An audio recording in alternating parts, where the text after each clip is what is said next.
Hey guys, welcome back to the channel. This is story about what if Naruto has the most powerful mana sealed in him part 1. Before I start, please do support for more amazing content and comments for part 2. Do consider to subscribe my channel and share my video to your friends and check out the description as well. Let's start the video. Maybe the gods hated him. There was no other explanation. It was already the third time, Uzumaki Naruto thought darkly, as he looked towards the proud parents who had come and celebrated their children's graduation from the ninja academy. It would be a joyous occasion, especially from the civilian hopefuls who would have their children help the family earn money by taking on missions. Plus, the demon didn't graduate. Naruto snorted. He could feel those cold eyes on him again. The adults would whisper, away from the blonde and away from their children. Look at him. Yeah, it's a good thing he didn't graduate. Imagine him, the demon. Hush. It's illegal.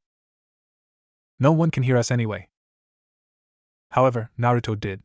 For some reason, the wind would come and carry their inaudible whispers to him. Maybe the gods really didn't like him. Bad enough to have their eyes stare at him coldly. Did he have to hear every insult they whispered to him? He breathed a sigh. The old man Hokage will probably make him attend the academy for another year. He would be looking at him with a small smile, telling him that everything would be okay, even though Naruto knew the old man would be sorely disappointed. Sakura would go on leaving him behind. Goodbye, his first love. He'll never forget her hair like cherry blossoms flapping with the wind, her very big and sexy forehead, the fire of her anger as her hand closed, would touch his face with enough force to crumble a wall. She would always linger in his heart. On the plus side, he won't have to see that dark-haired brooding bastard's face for a while. The wind blew a gentle breeze on his left cheek, prompting him to look. A man, the assistant homeroom teacher, Mizuki, if Naruto remembered correctly. He had a slight smile on his face. His eyes looked towards Naruto's with a slight glint. The wind shuddered. Naruto could feel the air turn cold. What was the man doing here? Naruto, the teacher called. Yeah? Naruto asked, stiff. Do you want to graduate? Mizuki asked. The wind turned again, but Naruto chose to ignore it for now. Mizuki's had gotten his attention. What do you mean? Naruto asked. Well, there's a makeup quiz, which I think is perfect for you. Naruto took it back. Maybe the gods did like him after all. The third Hokage looked at the spectacle in front of him. The image registered to his brain, and his brain responded by storing that said image as fast as possible to his brain cells, which meant pumping more blood to it in quick succession. What followed afterwards was the natural response when after the image was quickly recorded the blood had to rush out of the brain, and the fastest way was through the nose. Naruto grinned as the old man, like a rocket, launched backwards as the blood spurted out of his nose like a fireman's hose. That was pretty easy, but then again, this was a test. He'd be sure to thank the old man when the whole thing was done. After all, the Hokage is a busy occupation, yet even with the ramen lunches, weekly visits, he still had time to help Naruto out during his makeup quiz. Now where did Mizuki-sensei say where the scroll was? Looking around, Naruto was impressed by the amount of scrolls of various sizes present. Other than the public library, which was certainly much bigger, the quality of the scrolls was much better here. The place was cleaned well. The scrolls looked well preserved too. For a few minutes, the blonde Uzumaki couldn't help but admire the look of the place. So much knowledge. The wind blew his cheek. Shaking his head, Naruto realized he was wasting time. Now, Mizuki described the scroll as big, maybe as big as he was, supposedly. The blonde stopped the urge to snort in disbelief, and yet there it was, 2 scrolls that were as big as he was. Which one, though? Naruto thought. Mizuki didn't say any specifics, just said it was his size, and quite thick. For a moment, he wondered which to take when the wind came and whispered to him again, pointing towards the scroll nearer the window, where the third Hokage had landed, still unconscious. Grabbing that one, he quickly made his exit, laughing, and the wind laughing with him. Jumping outside the tower, he immediately went from tree to tree, slightly celebrating on the coup. He was finally going to graduate. Gaining good distance, deep in the forest, Naruto finally arrived at the meeting area, near an abandoned shack where Mizuki told him they would meet. From here on, he would now try to master one jutsu from the scroll, show it to his teacher, and earn his forehead protector. Humming a happy tune, Uzumaki Naruto sat down smiling, happy as he wondered what kind of special jutsus would await him as he opened the scroll, unrolling it as he read the first words that appeared. A Beginner's Guide to Alchemy. Ah, alchemy, Naruto grinned. So cool. So. Wait. What is alchemy? Unrolling more portions of the scroll, his eyes scanned the text. It was odd Naruto wasn't exactly the scroll type of guy. He never really listened to history, or theoretical applications of ninjutsus, which consisted of hand seal formations and its effects on chakra. He would either skip those classes altogether, or just sleep like good old Shikamaru, but even then, he could not for the life of him remember anything about alchemy. From what he could understand, alchemy was something akin to cooking. There were some recipes for certain stuff, plus there were even numbers, oh gods, numbers. Naruto thought he escaped them after graduating from math last year, and statistics. The more he scanned, the more and more he realized something. There were no jutsus. Bah! Boring! Naruto shouted, utterly disappointed. What the hell, did he get the wrong scroll or something? Sheesh, after all that work, and then he panicked when he realized that what he had at hand was not what he needed to pass. Kyuso! He cursed, realizing he must have gotten the wrong scroll. He was about to roll it back again when he felt something inside of him tremble. Looking up, Naruto watched his surroundings. The wind was still with him apparently, but something else was at work. Keep reading. The blonde jumped up as he heard the voice. Unlike the wind, this one was clear and understandable. Who's that? Naruto asked, grabbing his kunai out. The wind blew slightly, surrounding him as if to protect him, but he could also feel its confusion. There was no one here. Keep reading the scroll, brat. Why? Naruto could only ask. There was nothing in this scroll but some food recipes. He had no use for such things. Don't you crave for attention? Don't you wish for acknowledgement? This is your chance, the art of alchemy. Used by the age of the ancients, passed down, obscured to non-existence except for a chosen few like you Uzumakis. That got his attention. Uzumakis practiced this stuff? Even better, they actually existed? All his life, Naruto thought the name was just given to him. He was an orphan, and no one, not even the old man Hokage, seemed to know much about his parents. Moreover, at Konoha, blondes were pretty rare. The only blonde family he had seen was Ino's, and even then, they had specialty techniques. He was pretty much glad to find out that his family had some as well, though he had no idea what it was. It must have been pretty boring if all the Uzumakis could do was cook. Fool! Naruto jumped up, surprised as he heard the voice scream at him. Alchemy is nothing like the simplistic act of cooking. It is a marriage of science and magic in an effort to create the ultimate material. It is coveted for being able to turn seemingly simple products into effective medicines, weapons, armor, and items that make life for you puny humans easier.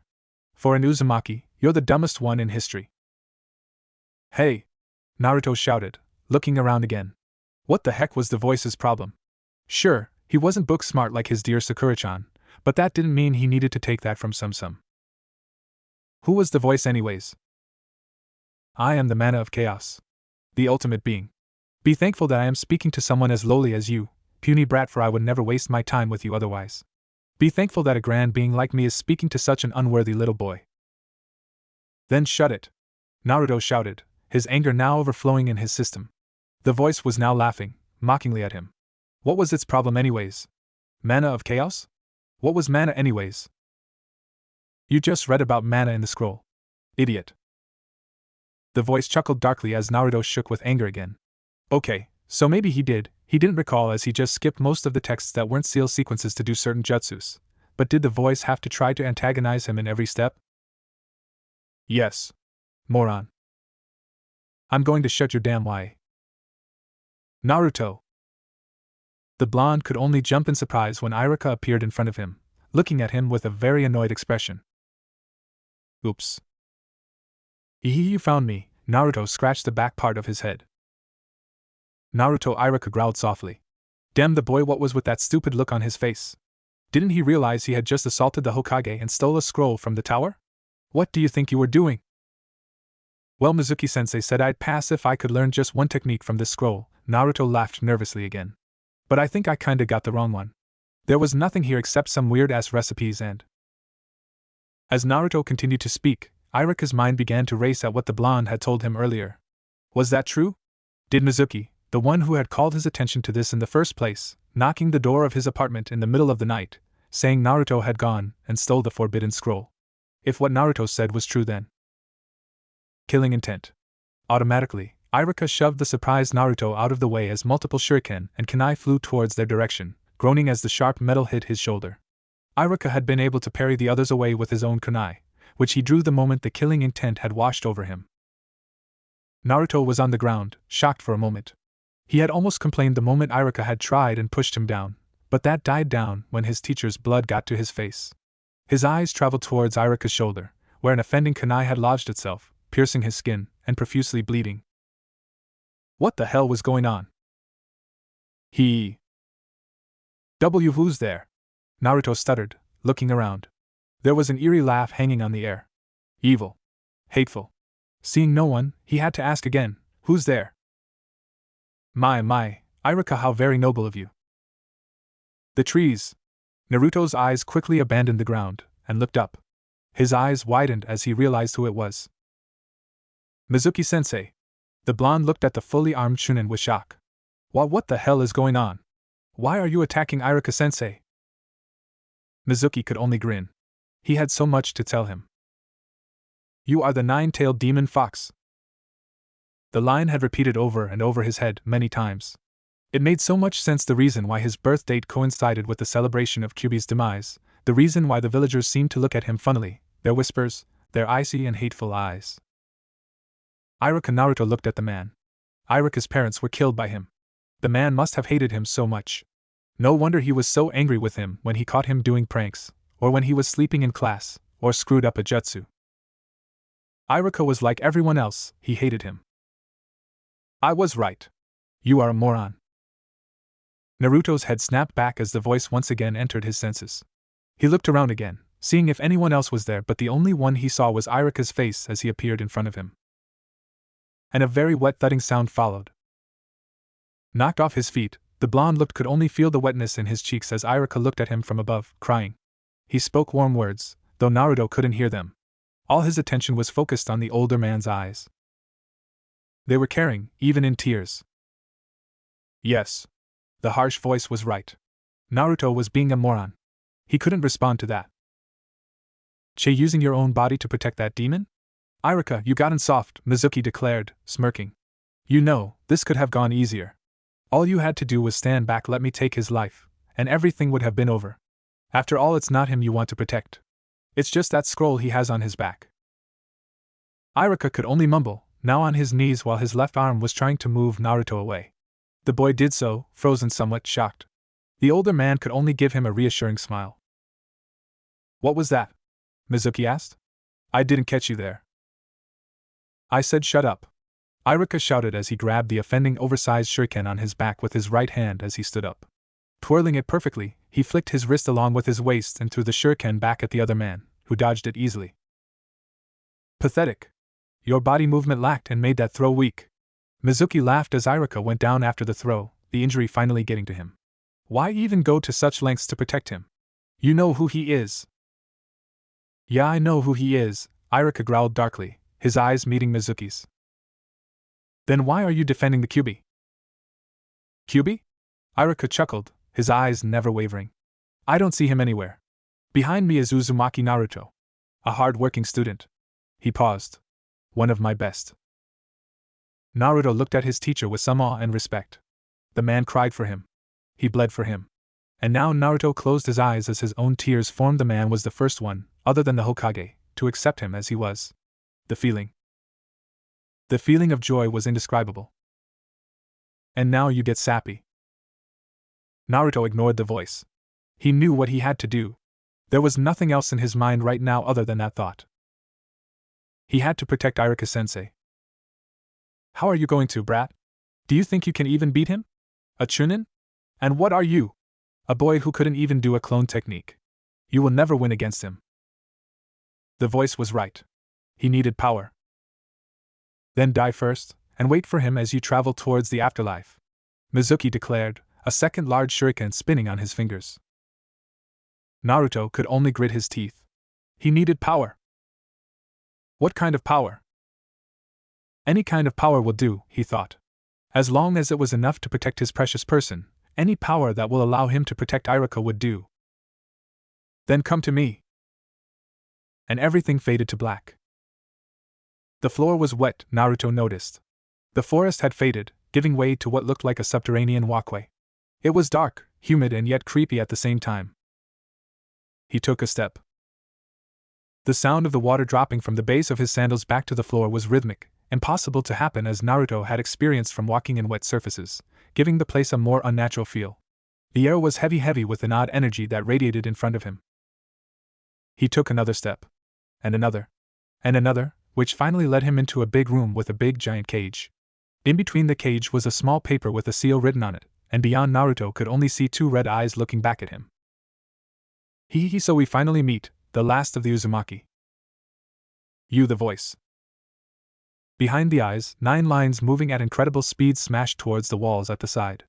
The blonde realized who the source of the voice was. You're the 9-tailed demon fox. Kyuubi, Naruto declared. Che, I thought I have already told you. Demon. Pathetic humans labeling ignorantly. No, I am what I have told you. I am Kyuubi, the great Manna of chaos. What do you want?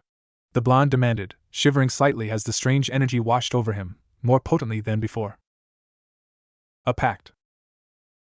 A deal? Naruto shook his head. I refuse. You won't trick me that easily.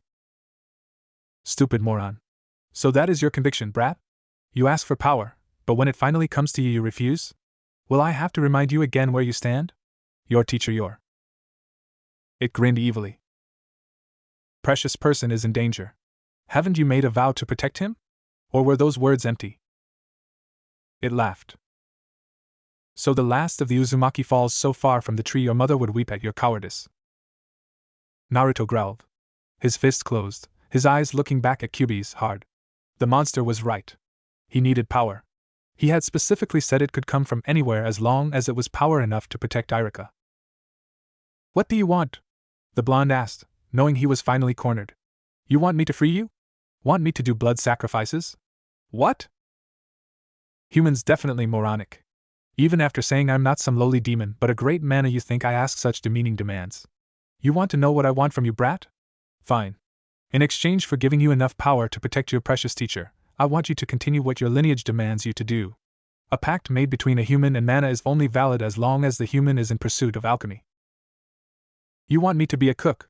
Naruto shouted, looking angry. No. I'm gonna be a ninja. Fool.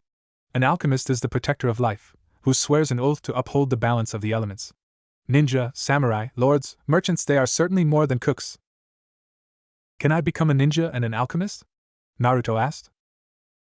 Your mother did the same. Why would it be different from you, brat? Maybe it was the talk about his mom being one that made Naruto veer a bit towards the promise, or maybe the fact that the alchemist's life about being some sort of protector of life and something about balance of some elements that enticed the blonde to really think about it. For a moment, he forgot that he had been adamant about trusting the fox just a few moments ago. Plus, I'll teach you to make some very powerful explosives. And that sealed the deal. You're on. Kyuubi grinned.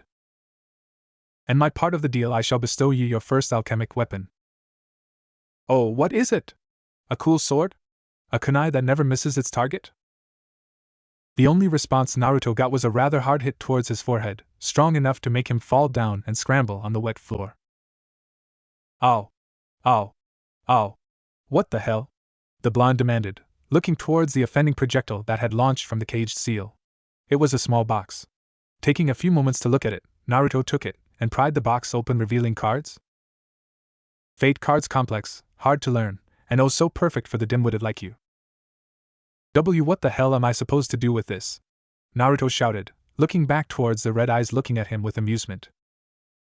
It's an alchemic weapon. Virtually unbreakable, and do have special properties. Take the cards out.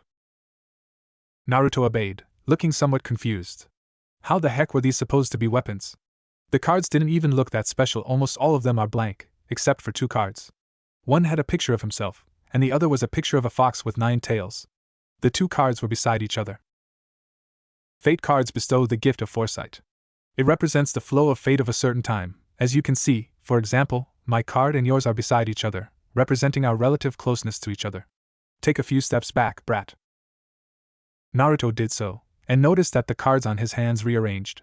His picture faded to blank, and reappeared a few places farther from Kyuubi's. Cool, Naruto stated, looking at his cards with awe. If you find it cumbersome holding those cards in your hand, spread them in the air right in front of you. How? Kyuubi growled. A giant paw suddenly emerged along with the eyes, surprising the blonde enough to take a few steps back, wondering if the paw was going to do anything. All it did was hover, cutting the air from left to right. Naruto blinked, wondering what the fox was doing. Kyuubi just sighed, and cut the air again from left to right. Any time now, moron. What do you owe? And the blonde finally got it, taking the cards on his hand, and cut through the air from left to right, spreading them. To his surprise, they floated in front of him. Awesome! Use it like this to free your hand or to make using the cards easier. I will teach you how very soon. Remember though, this only works when you keep still. Move even a step away, the cards will fall limp, useless, and you'll have to collect them again. Once you need to move, grab the cards from right to left. Naruto followed, and was surprised when he realized he didn't even need to take much action in taking back the cards as they easily jumped back to his moving hand. Completing the motion, the cards grouped back together to his hand. Lastly, the cards respond to your actions like it is another part of you, as long as you hold at least one of them on your hand. You'll be practicing that as soon as you save your teacher. Naruto looked up towards the red eyes looking at him, the paw now absent in the shadows. He looked at the cards on his right hand, and breathed for a few moments, then back again towards the red eyes staring at him. Thank you, the blonde whispered slightly. Do not misinterpret, brat. I did not give you your weapon for your thanks, nor for anything else outside our little deal. I am not your friend. Kyuubi's eyes narrowed and grew in size until Naruto could see its wild face, bearing down on him with an evil grin. Its teeth glinted with danger and sharpness that the blonde could only step back, trying to swallow some saliva back as he found his throat drying immediately at the sight. I am a Manna who has been trapped inside a puny human for years, tying my fate with yours. You die, I die. I will always look out for a way to get out, or at least make my stay a bit more exciting. Now leave. Save that precious friend of yours and remember our pact. Iruka growled as he tried to calculate how fast the projectile would travel, how powerful it'd be, and how he and Naruto could get away from it, but no matter how many scenarios the Chunin could think, all of them would lead to his death. His body stopped responding. He couldn't even move anymore, even after trying to buy time by talking towards the traitor. He was losing too much blood, and he could feel the cold death slowly creeping on his body. He would give out soon. Iruka shook his head. So be it. It is the fate of every shinobi they would face someday. But if he had to go, he would at least ensure the survival of the scroll and Naruto. Then a cold voice spoke behind him. Leave Iruka-sensei alone. There was a tentative step. Iruka could hear his student suddenly walk in front of him, covering him. His eyes widened in surprise. He wanted to tell the boy to run, get away, as he was not yet ready to face Mizuki yet, but was stopped cold when he saw Naruto's right hand. There was a red eye looking at him. There was a slight stillness in the air, followed by complete shock as Iruka drew back to see the big picture. Naruto was now wearing a red tattered cape that seemed to act like it was on fire, coating the top half of his back completely before seemingly dissolved to nothingness on the bottom half. His right hand completely coated with the red cloth, with a big red eye on his backhand. It was even moving. He could only stare. Naruto looked hard at Mizuki, who seemed to watch him oddly. The blonde felt strange, as if he was filled with an odd energy, the same kind that the Kyuubi produced just a few moments ago. He felt good. He felt he could kick the traitor's ass. So that's your friend, eh? Naruto blinked, hearing the voice, almost jumping. He looked at his hands. On his right arm, a red cloth covering his arm completely, and formed a glove for his hand, still holding the cards that had been given to him. However, he also noticed the big red eye looking back at him from his backhand. His left hand was also covered, though his backhand in that hand showed that there was no red eye on it. You look even uglier this close. Kyuubi? Was the eye Kyuubi's? No, it is the Easter Bunny's. Of course it's mine, what do you think? Right now, we're in a state of unity as a part deal of our pact. Alchemists are fighters too, as they should always try to get the materials they use to synthesize themselves. That means putting their life on the line against monsters, other alchemists, and even demons. A Manna, like me, will enter a pact of an alchemist for beneficial purposes. Each Manna has special properties, and each alchemist is different in their own way. Combining our powers will increase our strength proportionally, allowing us to both benefit in battle. Combined strength. Did that mean that he, Naruto Uzumaki, has gotten the power of the almighty Kyuubi? Unfortunately, almost all my powers have been sealed. Therefore, you won't have the really cool powers like making tsunamis with one wave of your hand, or destroy mountains with another. All I can do right now is just give you an extra boost of energy. Naruto groaned. Well, that was useless. Shut it, brat. Naruto's mental reply died the moment he heard Mizuki suddenly laughing. His blue eyes darted towards the traitorous Chunin. The large shuriken stopped spinning on his hand as the man laughed. Look at that! Look at that! The demon shows its true colors. Can't you see, Iruka? Can't you see? It's him! The demon! Mizuki laughed. I will become a hero to all humanity. I will show them how it is, and once more, the shuriken began to on the man's hand. How it is to kill a demon. Once. And for all. This man annoys me more than you do. Brat, spread your cards. Naruto complied, his right hand spreading the fate cards in front of him, and they floated in thin air. In the far left was Mizuki's picture, and on the far left was Iruka's picture. On Iruka's right card, it was Naruto's picture. Before you even threaten anyone again, die! Mizuki shouted the last part as he twisted his waist, putting his whole body on the throw. The shuriken flew fast and true towards the blonde, and the man could only laugh. Naruto's eyes narrowed. The cards changed once more as a blank card suddenly changed and a picture of a large shuriken appeared. Grab the shuriken card before it blanks out and reappear into the card beside it. Don't let that shuriken card reach yours. Naruto complied again, though it took him a while because the speed of the shuriken was rather high. The shuriken card that had appeared would quickly fade, turn blank, while the next card on its right would transform from blank to shuriken. In motion, it looked like the card was flipping towards the right, moving, instead of transforming. In a rare instance of brilliance, Uzumaki Naruto just waited for a blank card in between his card and Mizuki's, and just grabbed that as it transformed. The effect was immediate. When the blonde had gotten the card, the shuriken suddenly stopped moving from its position, still spinning in the air. Iruka's eyes widened in surprise, and Mizuki could only shout foul. Now you have a choice here, brat. You can keep the card for future use, erase it to cancel the attack, or my suggestion. Naruto could feel the grin forming on the fox's face. Throw the attack back at him.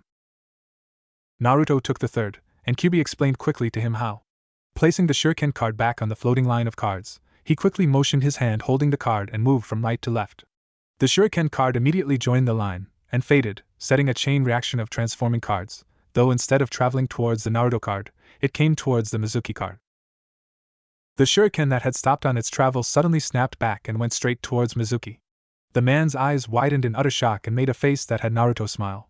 The Chunin panicked, and fell off the branch he had been standing on, luckily dodging the return projectile.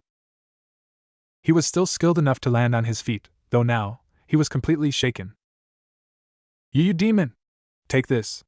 Mizuki shouted, throwing kunais towards the blonde boy, and dashed forward at the same time. Take the kunai card that appear, and instead of throwing it back, put forth a bit of my energy to erase them, and ready your cards for close combat. Naruto could only nod, very impressed as Kyuubi accurately began to read the tide of battle, and followed without complaint. He was itching a bit to get in close and personal with Mizuki. Grabbing the kunai card, oddly, all the kunais Mizuki threw grouped to one card, he put forth some energy as Kyuubi had said, and watched as the card magically turned blank. The kunais that were thrown just stopped in midair and dropped to the ground.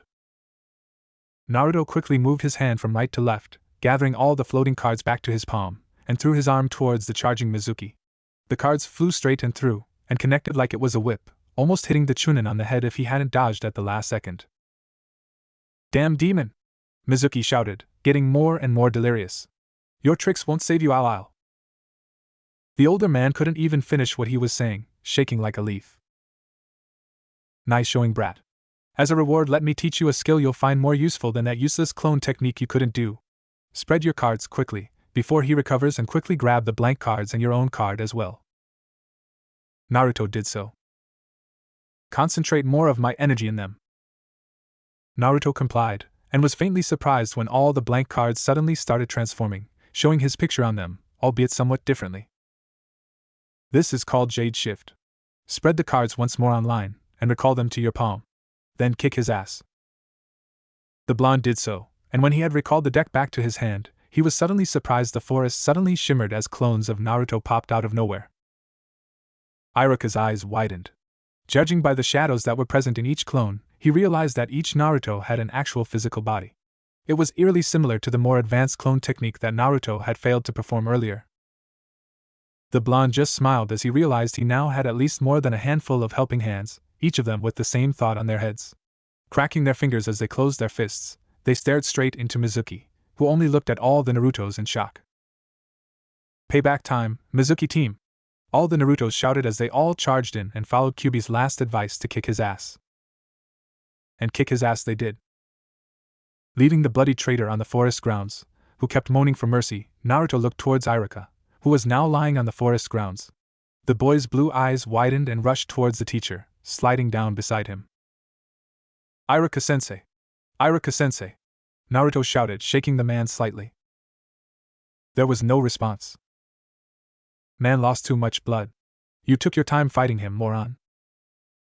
Naruto shuddered. He needed to do something. Calm down, brat. Maybe it's time for you to start out your first synthesis. Use your clones to find a spinach herb, a blue petal, and some water. Naruto looked towards his clones, and they all looked confused. What was a spinach herb? Just look around, and I'll inform you if you found it. Damn it. Sheesh. Ancients, is this our alchemist? Naruto ignored the insult as he and his clones scoured around for the said materials. One of them immediately found a bunch of blue flowers, and grabbed a petal from one of them, and the other found a small pond nearby and was able to extract some water with a water container that he had been carrying. It took a while, but one of the Narutos finally found a spinach herb, which looked like a cross between a spinach plant and a clover stem. By the time all the clones gathered towards Iruka, did Naruto realize something. He could recall everything the clones had done. He had thrown the question towards Kyuubi when the fox just bit back with a short reply. It is because they are you. Now listen carefully. Naruto put away the question for another time as there was something more at stake now. As per instructions, the blonde followed Kyuubi's direction. He had crushed the spinach herb along with the blue petal, and mixed it with the water inside the container. Putting some energy on it like the fox had said, he counted a few seconds before Kyuubi said that it was done synthesizing. Quickly pour it in his mouth, brat. Then pour some on his wounds. Naruto followed, and was surprised to see the liquid came out crystal clear with a pale shade of blue. He poured it in Iruka's mouth, slowly, and to his relief, he saw his teacher's skin turn to a much more lively color. He quickly poured more of the bluish liquid on his hand and put it on the man's shoulder and back, his happiness soaring higher when the wounds were starting to close. He was very impressed. How do you like your basic healing medicine? Still think alchemy is still about cooking? Naruto didn't reply, nor did he need to. His smile said it all. Iruka woke up, pleasantly surprised to realize he was alive as Naruto dove to him with a warm hug, while there were clones around them, smiling, giving each other high fives. In the corner, still beaten and now unconscious, was Mizuki, who would later be arrested by the ANBU and taken to interrogation. The teacher then asked the blonde boy to close his eyes as he had a surprise for him. The story always starts out the same. Uzumaki Naruto, dead last of the ninja academy in the hidden village of the Leaf and Fire Country, would fail after his third attempt to graduate to Genin, wherein he would be fooled by Mizuki, the assistant teacher of Iruka, the homeroom teacher, to steal the forbidden scroll. Maybe it was fate, or maybe the gods had other plans, but for some reason, Naruto had not in fact stolen the forbidden scroll, but instead a family heirloom that had been left for him when he was to reach a certain age. He was not aware of this knowledge. In fact, knowing said knowledge was the starting point of one important factor in the future of the elemental countries: the rebirth of the lost art of alchemy. The rebirth of the alchemic arts of the Uzumakis. And lastly, the birth of the Genin Uzumaki Naruto as he begins to make his mark on the world. Naruto sneezed as the dust crept up his nostril, disturbing the already dusty surroundings. He rubbed his nose, trying to stop the irritation that was spreading inside. He could only sigh as he sat down into the chair he had just cleaned and looked around. Damn, it was dirty. The whole place had been abandoned and closed for more than 10 years already, so it came at no surprise. However, the blonde young genin and aspiring alchemist couldn't stop growling at the amount of work he had to put in, wondering why in the hell couldn't Kyuubi at least lend him a hand. He could use those clones of his, but the self-proclaimed Manna of Chaos just spoke these words. Do it yourself, you lazy moron. Naruto growled, throwing the dirty towel he had on the ground in anger. One of these days, he was going to strangle that nine-tailed bastard. In the Hokage's office, the leader of the prosperous Hidden Leaf village calmly tapped the bottom of his pipe towards the edge of his table. Calmly taking out a lit paper, he slowly began to ignite the leaves in his pipe, and took a deep breath, inhaling the smoke. He stood up, and walked towards the window, and his eyes locked into a building a bit far from the tower itself, yet almost relatively close outside the village wall. He sighed. He looked at the amount of paperwork laid on his table. He probably wouldn't be able to finish until late afternoon. Why did the fourth have to die, and leave him with all these troubles? Oh yeah, Kyuubi. There was a knock on the door, and his secretary had called in. Hokage-sama? Yes? The old man replied, slowly walking back to his desk. You have a visitor. Yumano Irika. Bring him in, please. The door slid open, revealing the scarred Chunin, who looked relatively healthy, very odd considering the man was knocking on death's door just last night if it wasn't for Naruto. The Hokage chuckled mentally. He had a feeling the young man had come to visit him because of the blonde boy. After all, even he had not planned things to go this fast. Hokage-sama. Irika greeted the old man with a bow. At ease, Irika. What is it? The Hokage asked, waving off the bow. Is it true? The younger man asked, shaking slightly. Is it true you had Naruto transferred, and the transfer was to his family's house? The Hokage nodded. I didn't even know that he had a family, Irika frowned. Or a house, even. If you do, Irika. While it may have been too early, but the boy had shown promise when he was able to synthesize this. The old man took out a clear vial of bluish liquid. It was a very small amount, but Irika had recognized it from yesterday. It was the medicine Naruto had given him. So it's true? He's an actual? Irika trailed off. Yes, an alchemist. It's been a long time since Konoha had been graced by one. The Hokage looked at the vial with reminiscing eyes. Knowing that, there was no good reason to keep the boy at the dark about his legacy. I doubt the tenant inside him would even let him keep it quiet. The Kyuubi? Irika wondered. What does that nine-tailed demon bastard have to do with this? I honestly don't know all the details, Irika, the old man sighed. When we shinobi knew the tailed beast's presence, we had been calling them demons and were quite happy to call them that until we would be corrected on it. He chuckled.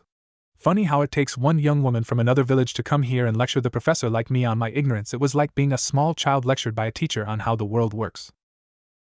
I don't get it, Irika whispered, scratching the scarred part of his nose. Heh, the old man chuckled. I don't get it completely either.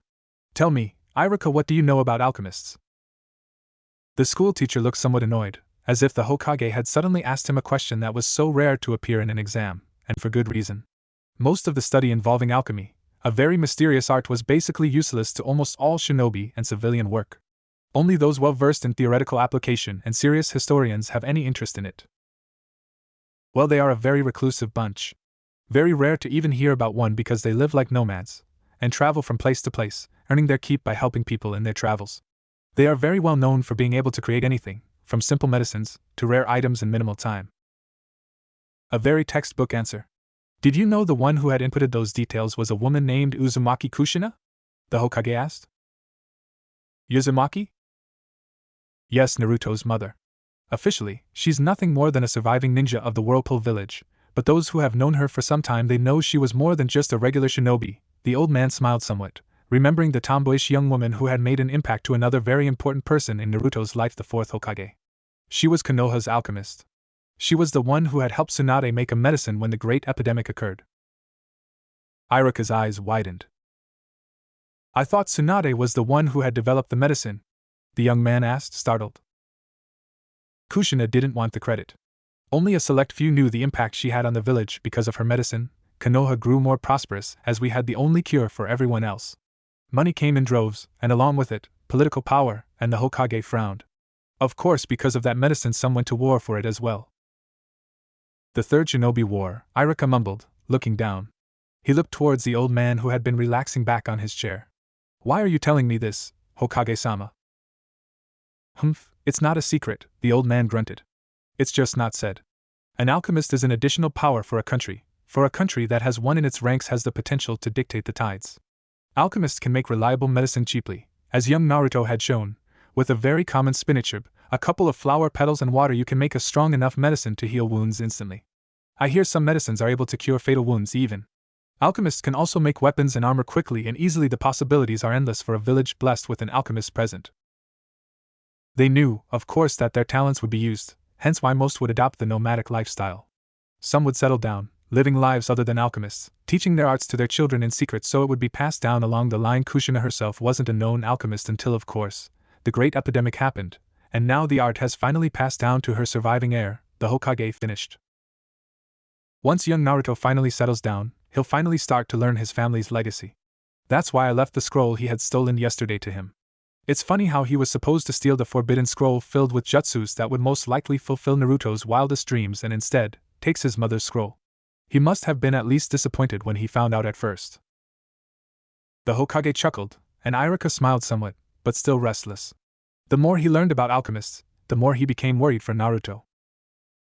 Will he become a political tool? The young man asked. Surely, if what the Hokage said was true, Naruto's status on the village just increased in value. It won't be long before someone in the council would start to get smart and use Naruto as a means for their own gain. As of now, no, the Hokage sighed. Naruto is still too young, and far too unskilled as an alchemist, or as a ninja. The council knows the boy knows his heritage, and they also know he's on his path to learn it, but I think this will be a good thing for now. His value as an asset has increased, Iruka, as you said, and hopefully maybe the villagers will now at least tolerate him. Unlike before. Hokage-sama, Iruka whispered as he saw the old man slump slightly. The Hokage never looked older. I tell you this, Iruka, because I can trust you with Naruto, the old man stated, looking at the younger man with a steady eye. You value his friendship. You do not see him as a political tool, nor will you even abuse his friendship because of his skills. In some ways, he is now better off, but at the same time, the potential dangers he would encounter in the future have now exponentially increased. Alchemy is, as Kushina said, an art of the perfect marriage between science and magic, the Hokage continued, his voice now steady and cold. No one can just be an alchemist, even if they know the recipes to synthesize things. It takes special circumstances, and a lot of outside help to be one. Outside help? Iruka asked. Like what? Manna, the Hokage stated, smiling towards the younger man. The elemental countries used to be full of them, but for some reason, they have been slowly dwindling in numbers. Kushina had told me once human beings were the cause, though she was never specific to a reason why. And right now Konoha has a new alchemist, albeit a learning one. So please protect him as much as you can. And be a person he can completely trust. Iruka could only nod, slightly confused, as the Hokage dismissed him and went on his way. Not bad. Took your time, though. Naruto growled, now fully covered in dirt. He wondered why he had to transfer here anyway. The whole area was too big for him. Sure, it was furnished, filled with weird glassware, pots and some scrolls, but he was happy with his apartment room. It wasn't much, but it was his home. Haven't you heard the old geezer? This is your mother's home. This is her atelier. Atelier? It means a workshop or a studio, moron. This was your mom's workshop and luckily, it hasn't been ransacked. Vials, synthesizing pots, study notes. This room's still a mess, but at least it's complete. Now, check for electricity and water. A quick look at the break room, and the main water switch outside the house, Naruto found himself a working home. Replacing a few bulbs, his home had now have light. All he needed now was a good TV, his stuff from the old apartment, plus his toothbrush. Oh, and a really good shower. Darting outside, locking the front door, Uzumaki Naruto bounded towards the rooftops, trying to get a bigger view of the new place. Right now, he needed some soap, and some very good shampoo. Feeling his frog wallet on his inner jacket pocket, he bounded, jumping from roof to roof, his eyes canning the surroundings. It was a better part of town than the old apartment complex was. He could see more specialty shops like that Yamanaka's flower shop, a blacksmith, and other shops. He was pretty thankful that Ichiraku Ramen was closer by, and had planned to take another bite of the tastiest meal on earth, but right now he'd like to be clean. Entering a drugstore that also sold toiletries, Naruto earned a few looks. He had been expecting some cold stares, but instead, he was looked at with curiosity. There was some semblance of hatred in their stares, but not as noticeable as before. Maybe it was because he was dirty, Naruto concluded. He smirked, slightly, imagining the look on the faces of those tightwads inside the drugstore, as he would grace their nice clean place with his dirty presence. Would serve them right. They had tried once to refuse his money until the old man Hokage straightened them out. They'd still look at him hatefully, but at least he could buy necessities. Without a word, he entered, grinning at the wide eyes of the manager of the store, who had gotten a good look at the blonde's state of, or lack thereof, cleanliness. It didn't help that the store had now a rather odd musty stale smell of oldness that he hoped the janitors could remove. The manager sighed. He just prayed the blonde kid would leave fast. Naruto bounded towards the soaps, shampoos, and even the towel section. He happily took his time in choosing the products, enjoying the seethed look on the prick manager's face as he began to overact the role of being a careful consumer.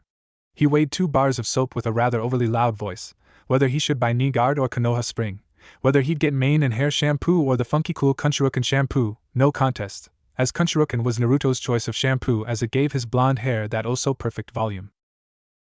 While he was deliberating on his act, he hadn't noticed a certain young person going right beside him until that person grabbed a bottle of mane and hair shampoo. You're happy for a third-time failure of a shinobi. Naruto jumped away from the voice, surprised.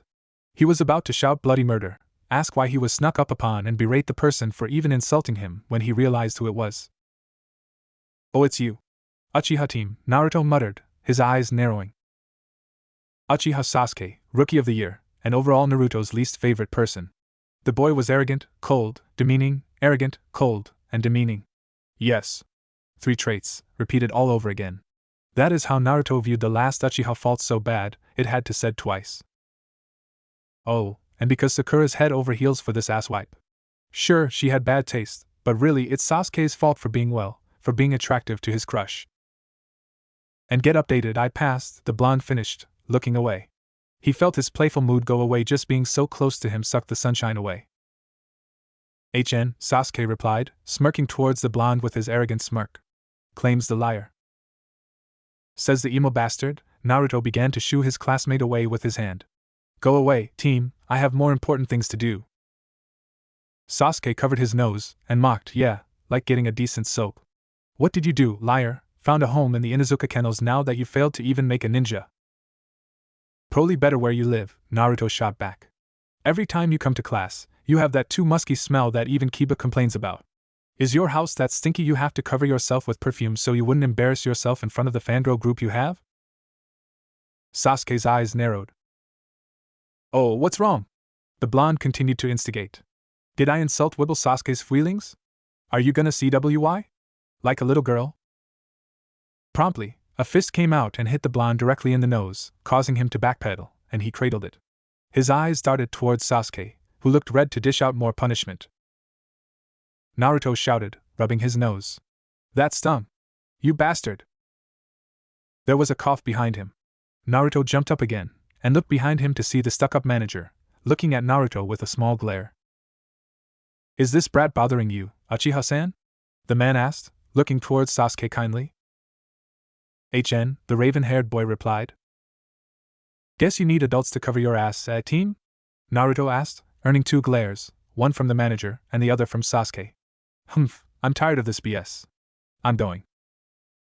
Grabbing knee-guard soap, Kunshiroken, shampoo and conditioner, and a random orange towel, Naruto left the stuck-up manager and the Uchiha bastard and went for the counter. The cashier looked at the boy with a small glare, which was promptly ignored, and the two did their business. I'm very sorry, Uchiha-san, the manager stated, bowing slightly towards Sasuke, who only stared at the blonde for a few minutes before he shrugged. He took his shampoo and paid for it after Naruto had left. Naruto growled, kicking a lone pebble unlucky enough to stand in his path. It was supposed to be a nice clean prank, just a way to show up those idiots in the drugstore, only for it to backfire because some emo bastard had gotten too close to him. It was like he had some sort of disease that affected happiness or something. Naruto never really liked Sasuke. The boy was too weird, even for the blonde standard. He was too clean, for one, overloaded on musky perfumes, and Naruto had rarely seen him use the bathroom. Yes, it was that weird. He at least saw Kiba, Shino, Shikamaru, and Chuji at least once in the bathroom during their school days. Plus he has a really girly face. Naruto snorted, and laughed. Kyuubi had a point there. Maybe that's why he had so many damn fangirls, they were too young to appreciate a manly face like his. Scruffy is a more accurate term. Naruto growled. The bastard was insulting him again. Of course I am. And would you please try to communicate to me mentally? I'm tired of hearing you refer to me in third person. Communicate mentally? Naruto wondered if he could do that. Of course you can, moron. Sheesh, next time just think the words you want to say to me, and I'm pretty sure I'll hear it. Oh, fine then. Nine-tailed bastard. Nine-tailed bastard. Nine-tailed bastard. Nine-tailed bastard. Nine-tailed bastard. Nine-tailed bastard. Nine-tailed bastard. Nine-tailed bastard. Nine-tailed bastard. Nine-tailed bastard. I will enjoy eating you once I escape. Prisoner for life. Great Manna of Chaos, slaved by the great Uzumaki. I really will enjoy eating you once I escape, you puny brat. So shut it before I tried to flood your thoughts with insults. Naruto chuckled, and stopped for a moment trying to antagonize the fox, his mind again curious about the nature of mana. He had reread the scroll, after the Hokage had given him permission to keep it. According to the scroll, mana were creatures of magic and nature, helped alchemists, and whatnot. He hadn't read much about the details, but... You really ought to study, moron. You are now an alchemist partnered with the great Manna of Chaos. I won't have you dragging my name down the mud. The blonde snorted. He was sure the name of Kyuubi had been dragged, buried, spat on by the mud of too many people here. Their hatred of him was living proof. Like I care about ignorant people. I do care though when you meet a fellow alchemist or worse, fellow monist, that they'd at least think my partner, forced upon my will, but still my partner, doesn't know the noble history of mana. I'd be a laughing stock. Naruto just rolled his eyes. Mana and their pride. Listen well, brat. Born through the ancients, we mana are the source of magic and the source of elements for science. We are the ones who have come forth to humans, giving our knowledge freely that subsequently gave birth to alchemy. And because of human greed that we mana have to. The Kyuubi trailed off, growling.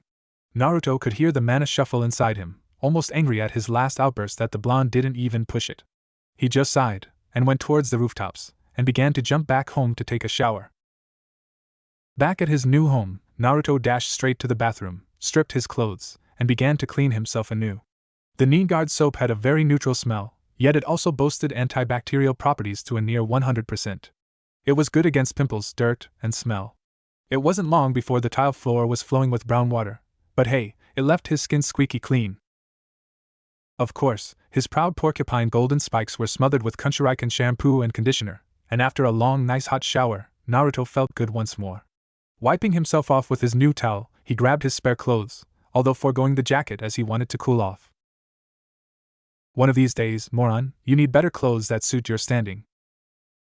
Naruto sighed. Again with the orange lecture. Old man Hokage and Iruka would never shut their mouth about it, but now, the Kyuubi as well? It's not about the color, brat. I need you to look dignified. You can wear pink for all I care, as long as it looks good on you.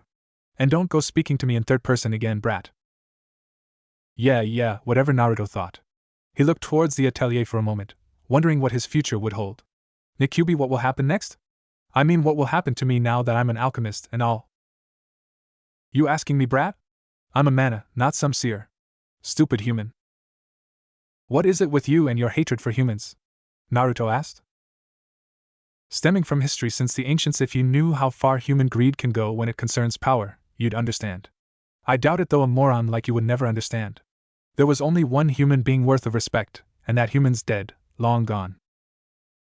Fine, Naruto growled, and dropped the subject for a moment. And then, suddenly, an idea popped on his head. Hey Kyuubi, if you hate humans that much, wanna help me embarrass the hell out of one completely? Prank, eh? Who and how? Uchiha Sasuke. And how well? Naruto could feel the fox grinning slightly as he laid out his plans. It wasn't long before the mana agreed, and Naruto, after finally moving all of his stuff from the apartment back to his new place, began use the pots for the first time to synthesize something that would make his plan prank the greatest ever. Of course he had to get his stuff out of his old apartment first. Wasn't hard, his plants, and 2 boxes. One filled with his cup ramen, and the other his clothes. When that was done, he went on his way to play his prank. Sasuke wouldn't dare show his face when he was through with him. Uchiha Sasuke sighed as he preformed another taijutsu kata perfectly, and finished with shuriken and kunai, and hidden in between the throws was a very thin metallic wire he had been manipulating.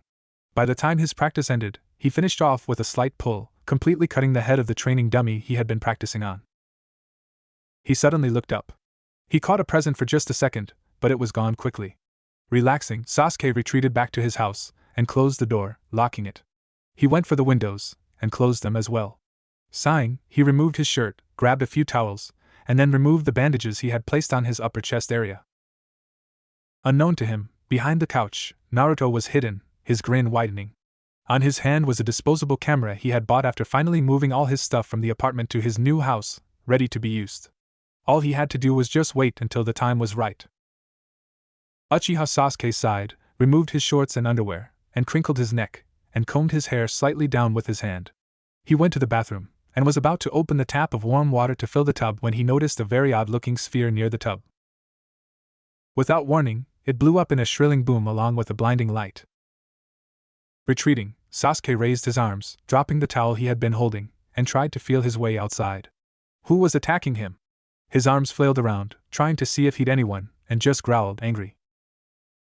"Who are you?" he shouted. His senses were coming back. His hearing first, and the first thing he heard was a clicking sound. "Holy crap," Naruto muttered, his fingers absently clicking on the camera. "Holy shit." The prank went perfectly. While the bastard was training, Naruto would sneak in with a newly synthesized flashbang to the bathroom. Waiting behind the couch, Naruto would wait until the bomb would ignite, and he would come out and take pictures of Sasuke, who would most likely be naked. Everything went according to plan. Even the timing of the bomb was perfect. Uchiha Sasuke did come out naked. But that was the end of their perfect plan. Now, Naruto was looking at the naked Uchiha in complete shock. Naruto's and Kyuubi's reactions came from the fact that Uchiha Sasuke was actually a girl. The blonde's blue eyes stared at Sasuke's petite, her lean form as she punched the air, and her buttocks as she twisted her waist, an effort to put all her weight behind her punch. Slowly, she turned towards Naruto's direction, her ears perking up, and slowly, the blindness fading from her eyes. "You should be running." "Yeah," Naruto replied, not moving from his spot. "Stop staring at her, and get the hell out of here." Sasuke's eyes blinked, everything becoming clear, and the first thing she saw was Naruto, staring at her with wide eyes, a camera in his hand, and his finger unconsciously tapping on the picture trigger. A small breeze of wind had Sasuke remembering she was naked. Her cheeks went red with embarrassment. Her arms covered her vital exposed areas, bending slightly. Her movements were not lost to Naruto, who saw everything happening in slow motion. His fingers still kept tapping the camera button, and his eyes focusing on the blushing cheeks, her pose as she hid her stuff as Naruto would say it, and her facial expressions. She was cute. Cute left the building though when her embarrassment suddenly turned to frightful justified female anger. It didn't help that Naruto just kept taking picture after picture, unmoving, grinning slightly like a complete moron as Kyuubi had said, and the worst part was the slight blood coming out of the blonde's nose. "You pervert!" she cried out, her hands going together, forming seals. "Katon!" And she took a deep breath. Gokaki no Jutsu. Naruto's little perverted smile vanished, and his eyes widened as a big ball of fire just traveled to his direction. Everyone outside jumped up as suddenly as the house where the great Uchiha Sasuke had exploded. No one noticed a figure running out, his orange pants on fire, as they were more concerned with the person inside of it. The last Uchiha surveyed her surroundings. Everything had been blackened by the blast, and she took a mild concussion, her body now covered with some soot. Her eyes went towards the floor, where the camera Naruto had been carrying to take pictures of her. The blonde had dropped it. The found out to be female Uchiha's eyes went murderous. She picked it up, and with her bare hands, crushed the flimsy carton housing of the disposable camera. She was going to kill Uzumaki Naruto. "Holy crap, holy crap, holy crap!" Naruto panted, running like the hellhounds were after him. He had dashed towards the alley, and took random lefts and rights, hoping to hell the Uchiha wouldn't follow him. That was one damn powerful attack. If it had hit him directly, Naruto knew he'd been shish kebab. Barbecued. Spinning around a spitfire. Baked. Plus Uchiha Sasuke was a she. What the hell? Was it true? Maybe it was some illusion, like that Genjiji that the old man was talking about. Genjutsu. Huh. It was a Genjiji? Genjutsu. Damn it, brat, keep your head straight. And no. That was no Genjutsu. The last of that cursed Uchiha clan came out to be missing the Y. The Y? What's that? Read on genetics or reproduction, brat, it just means she's a total she. Oh gods, this can't be true, this can't be true, this can't be true. Naruto kept repeating those thoughts in his head, struggling to get his bearings. For a moment, he felt Kyuubi's presence vanish from his mind, and then, a familiar wind blew slightly all over his body. The feeling was warm and calming.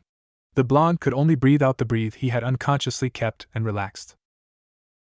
"I need to go home," Naruto whispered almost inaudibly. "I need to sleep."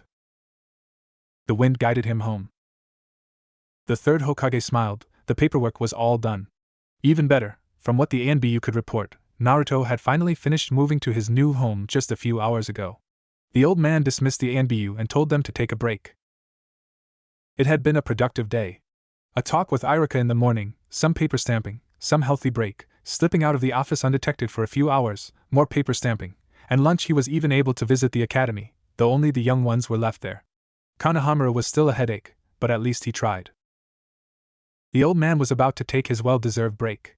It was already very late, and he had been delayed in finishing his paperwork when the last surviving Uchiha's house apparently blew up, and her reason was she had a training accident. The third chuckled inwardly, wondering how long the young Uchiha was going to pretend to be male. Yawning, the old man was about to go home when the ANBU came in a hurry, kneeling in front of their leader. Hokage-sama. What is it? The Hokage asked, sounding somewhat annoyed. Naruto's old apartment, sir, it's on fire. Hokage's eyes widened. Who set it on fire? We don't know, Hokage-sama. Just a few paces away from the building, the young Uchiha looked at the burning apartment with a small, satisfied grin. There was no way that Naruto would have survived that. A group of exploding tag with created a very powerful explosion, and an almost unquenchable fire from within. Too bad she couldn't see Naruto's face, as she had to be very careful, and just threw the exploding tags through the open window in the kitchen. She wanted to see his shocked face as the explosion take him out, or maybe his desperate face as he would asphyxiate.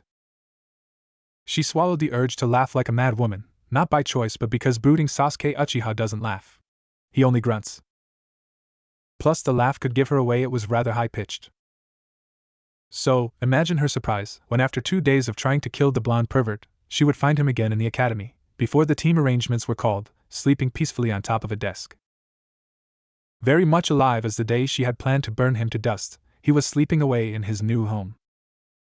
And so the story continues, as Irika and the rest of the class would wonder why their normally stoic Uchiha Sasuke was now sporting a fake and forced grin, and a large, very large, twitch on his forehead as he took his seat beside the blonde Uzumaki with only a singular thought repeating all through her head. I'm going to kill you, you blonde pervert. Again. Shuffle. Naruto growled as he followed the instructions, shuffling his fate cards on his hand by pinching the top and bottom parts of his cards and releasing them, making them flutter towards his other hand. Too slow. Now throw the cards towards the tree and concentrate. The blonde boy growled, but didn't stop as he threw the all except one card towards a random 3, concentrating on keeping the deck whole before the impact. Make them spread and stick to the tree now. Naruto obliged, and focused on the cards exploding outwards as they hit the tree, and with a soft groan, he made them reform. Instead of returning as a deck, they stuck themselves towards the tree. Much better. I need you to be faster next time though. Every day. Do these exercises every day, until you can do them unconsciously. Kyuubi. Come on, you're going to kill me. Oh, I wish, Brad, I frigging wish I could. Naruto sighed as he collapsed, looking at the card he had left on his hand, and at the deck that was struck in the tree in his mind. He could feel himself hugging that tree, holding it with pseudo fingers.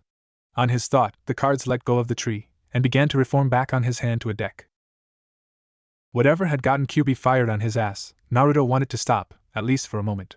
He already had a busy day this morning, his thoughts somewhat heavy towards the implication of the last Uchiha being female. Kyuubi never bothered him on his thoughts, only telling him it was time to train him on the use of his fate cards. Naruto couldn't concentrate until some squirt, the Hokage's grandson, came and asked him to train him to beat the old man. The blonde, thankful of a distraction, began to teach the kid the finer points of his sexy no jutsu, and was generally having fun until the closet pervert instructor of Konohamaru came in and basically told him, in his face, that he was no good. Ha showed him with my harem no jutsu. After you have rested, you will begin your attack kata once more as a cool down, go home, take a shower and synthesize more healing potions. What? Oh come on, you nine-tailed bastard. If you have time to complain, you have time to synthesize. Now do it. Naruto grumbled, as he began to whip his card around, doing the forms Kyuubi had instructed him to do. This was going to be a long night. Uchiha Sasuke, now taking character of the broody stoic bastard and male, most definitely male, mentally smiled as the memory of 2 days ago was her waking dream that morning. The image of a burning apartment washed over her again. Maybe it was her affinity to fire that made her happy, or the fact that she had fully avenged her wounded female pride of taking out a perverted boy. Naruto was totally perverted, she had seen him using that piece of garbage he called sexy no jutsu, or the fact she was able to keep other people from finding out that she was totally female. Maybe it was all three combined even, but whatever it was, it made her really, really, really happy. Then she saw him. Uzumaki Naruto. Alive, well, and sleeping in the desk of the classroom. She was taken aback, jumping back in shock, almost screaming, but stopped herself when she remembered where she was. All her classmates were looking at her oddly. Even Irika, who was surveying everyone in the classroom, looked at her with mild surprise. She just forced a smile, a large tick appearing on her forehead, and sat beside the sleeping blonde, her hand twitching to dive towards her kunai, her thoughts scrambling in her brain. What the hell is he doing here? Why is he alive? How dare he show himself around here? And the most dominant thought in the blender she had called her mind. I'm going to kill you, you blonde pervert. So much dark thoughts in her mind, she hadn't spotted two of her fangirls nearing Hirono Sakura, which she didn't know until later that she'd be her teammate along with a certain blonde alchemist, and Yamanaka Ino, who other than Hyuga Hinata, had the best body for a 12-year-old. Back at the Hokage Tower, prospect Jounin senseis grouped around the Hokage's crystal ball, all looking at the children that have gathered in the classroom. Some chuckled as they watched the Yamanaka girl and the Hirono girl arguing on who would sit beside Uchiha Sasuke. Wonder how they'd react when they realized the true nature of Uchiha Sasuke? Sarutobi Asuma muttered, chewing slightly on the filter of his cigarette, smiling. Disappointed? Humph, how would you react if you found out the crush you've been lusting over was actually male? Yuhi Kurinai teased. Asuma never replied. I'm pretty sure Asuma would check if the one he had been lusting was female over a quick peek over the hot springs, Kakashi replied drawly, causing Asuma to cough, and Kurinai to turn red, in anger and embarrassment. No one present tried to inquire. So that's him? Another Jounin pointed, towards the sleeping blonde. Uzumaki Naruto, yes, the Hokage replied. Any thoughts about him? Well, his school record's a bit harsh, Kurinai stated, frowning. He's more of a physical type than a thinking one. Is he really an alchemist? Well, he doesn't look bright, that's for sure, Asuma replied, watching as the Hirono girl began to wake the blonde up. Naruto! Sakura shouted, slamming her palm towards the desk. Wake up! Groggily, the blonde genin looked up, and turned red when he saw his crush looking at him with her passionate eyes, passionate in a way. He hadn't known the fire in her passion was fueled by the desire to kick Naruto out to sit beside her crush. Yes, Sakura-chan? Naruto asked, happy. What can I do for you? Get out of the way so I can sit beside Sasuke. Sakura growled. No. I will. Ino complained. Like I'll let you, Ino pig. Try and beat me, forehead girl. The argument was totally lost to Naruto. The moment Sakura stated her desire to sit beside Sasuke, his eyes turned towards his side, and realized that yes, he was sitting beside her. The girl who had thrown him a fireball, a girl who, just until 2 days ago, was a boy. The blonde's mind went to a state of disbelief. He looked beside him, and saw Sasuke looking at him with narrowed eyes, face unmoved and icy. The young Uchiha was definitely a boy, right? Looking at the raven-haired genin, Sasuke was definitely a boy. The hair's a bit long, but standing on the back end, giving him that boyish charms, even if the face was, as Kyuubi had said, girly, and the chest. The chest was flat.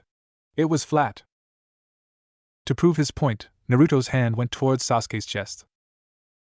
Back at the Hokage's office, the Jounins winced as Uchiha Sasuke suddenly lunged towards the blonde, and began to pound her right fist towards the Naruto's face multiple times, her face darkening, her killing intent leaking out that almost everyone who was inexperienced with it shuddered and stepped back. Naruto was only saved when Irika had decided to hold back Sasuke before she actually killed the blonde. Wow, I don't know whether to call him brave or stupid, Asuma whistled. I think confused would be the term, Kurinai replied. I mean, he doesn't know, does he? I'd call him very brave if he did know, which I doubt, Kakashi giggled, and opened his orange book to read. It's gonna be fun to see them together in a team, that is, if they pass. Kurinai looked at Kakashi darkly. Don't start playing matchmaker, Hataki. Of course not, don't want to take your job, Kakashi replied easily, ignoring the young Jounin's reaction. He just giggled as he read another passage. Now Team 6 Irika looked back towards Naruto, who looked like he had taken a gang of thieves and came out of the confrontation without any luck. Beside him was Hirono Sakura, who was happy to sit beside Sasuke, Naruto was glad not to be beside the scary girl who had beaten him to bloody pulp, and the raven-haired genin looked highly annoyed at being stopped from delivering her divine retribution. Team 7 Haruno Sakura, Iruka called. Uzumaki Naruto. Yes. Naruto thought, raising his arms. No. Sakura thought, her head down. She was stuck with the blonde irritant. And Uchiha Sasuke. Yes. Sakura raised her arms, in victory. Love wins. No. Naruto was taken aback. He was teamed up with a psycho girl. Sasuke's eyes narrowed, her lips forming a small, yet very evil smile. Oh yes, divine retribution is coming, she chuckled. Of course, as she was playing her character, it came out as a snort. And that covers all the teams, the Chunin declared, smiling. Now everyone wait until your Jounin-sensei will come to pick you up, and remember now that you are Genin, you. Iruka-sensei. Iruka-sensei. Naruto shouted, cutting off the man as he was about to give a speech of the importance of their life as a ninja for Konoha. Iruka growled. What is it, Naruto? Change my team. Put me anywhere else. Away from the psycho girl, at least, Naruto thought in desperation. Naruto, the teams were designed in a way that it'd be balanced. Sasuke is the top of the class. You, on the other hand, were dead last. Everyone laughed, began jeering towards Naruto, calling the blonde dead last. Instead of anger, the blonde looked torn instead, ignoring everyone teasing him. He boldly looked towards his teammates, Sakura, still out of it, hearing she was with her crush, while Sasuke looked at him with a small smile. They got the dead part right, at least she smirked. Naruto, as slow as he was, got the hint, evident at the fact that a few moments later as he disappeared as Iruka called for a break. He claimed he had stomach troubles. Uchiha Sasuke didn't buy it, and would chase after him claiming she needed some Pocky. Iruka, for a moment, wondered why Uchiha Sasuke just gave such a cockamamie reason to rush out. Holy crap, holy crap, holy crap, Naruto thought as he felt a spike of killing intent aimed at him. He knew who was behind him, so he ran faster, turning towards the corner in the corridor, and jumped out an open window. For a fleeting moment, the wind returned to his face, comforting, reassuring.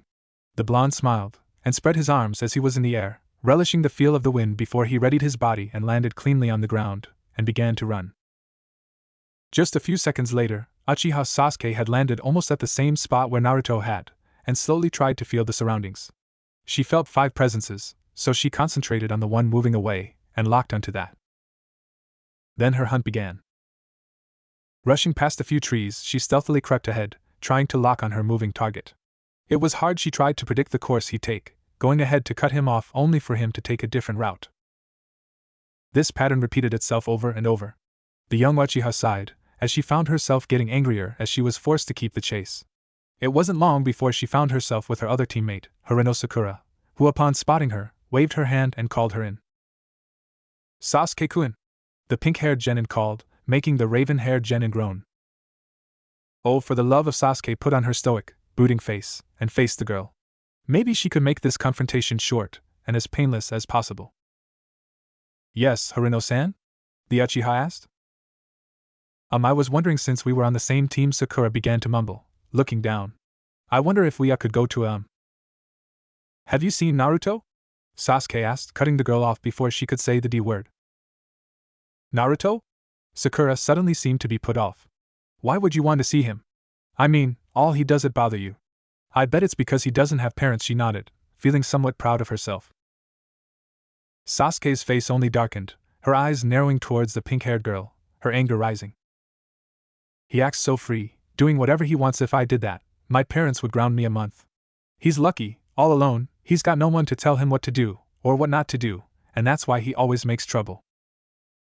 All alone, Sasuke whispered. Huh?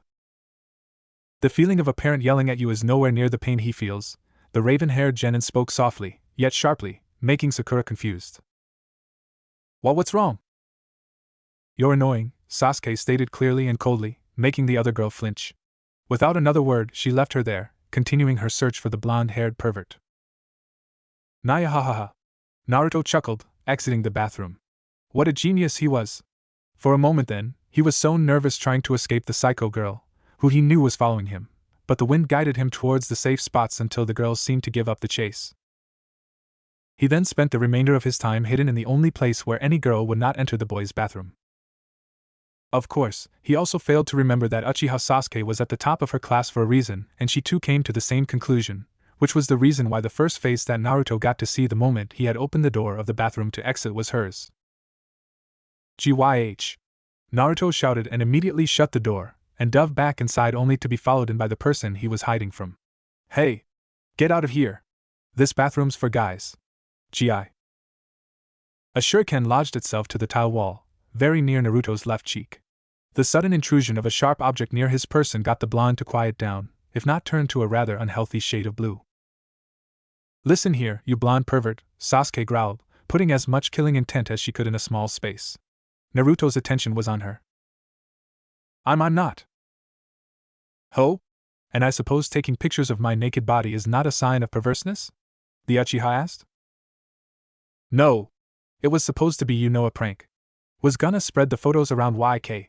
Naruto gasped as another shuriken came at him, lodging between his groin, too close for comfort. It would have hit if he hadn't dodged the last second. Spread it around? Sasuke's eyes narrowed. You are just asking for a beating, aren't you? I'm sorry. The blonde pushed himself further back to the wall, hoping it'd swallow him up. The girl, she was too scary. People think I'm a guy, Sasuke growled, cracking her knuckles. I'd like to keep it that way, but it seems I have been found out. By a big-mouthed moron, no less. What to do? I'll keep quiet. I swear. Naruto smiled, assuring, though his back was now breaking a cold sweat. He knew how girls reacted when they were angry. He had felt Sakura's punches for a good while, but because of the power of love, one-sided love, he would endure it. However, a beating from the psycho girl? He'd die for sure. Make sure you do, she smirked. If not, I'll kill you. Naruto could only swallow. A few hours later, back in the classroom, Uchiha Sasuke, Haruno Sakura, and Uzumaki Naruto were still waiting for their Jounin sensei to come. Sakura looked a bit torn, if not uncomfortable around Sasuke, but she still chose to sit beside him and fawn over him with her eyes. He was the cutest boy she had ever laid her eyes on. Uchiha Sasuke looked at the pink-haired genin, taken aback a bit when her eyes were heart-shaped. That fangirl was taking the crush thing a bit too far, wasn't she? On the other hand, Sasuke looked towards her other teammate Naruto, who was sitting comfortably away from her.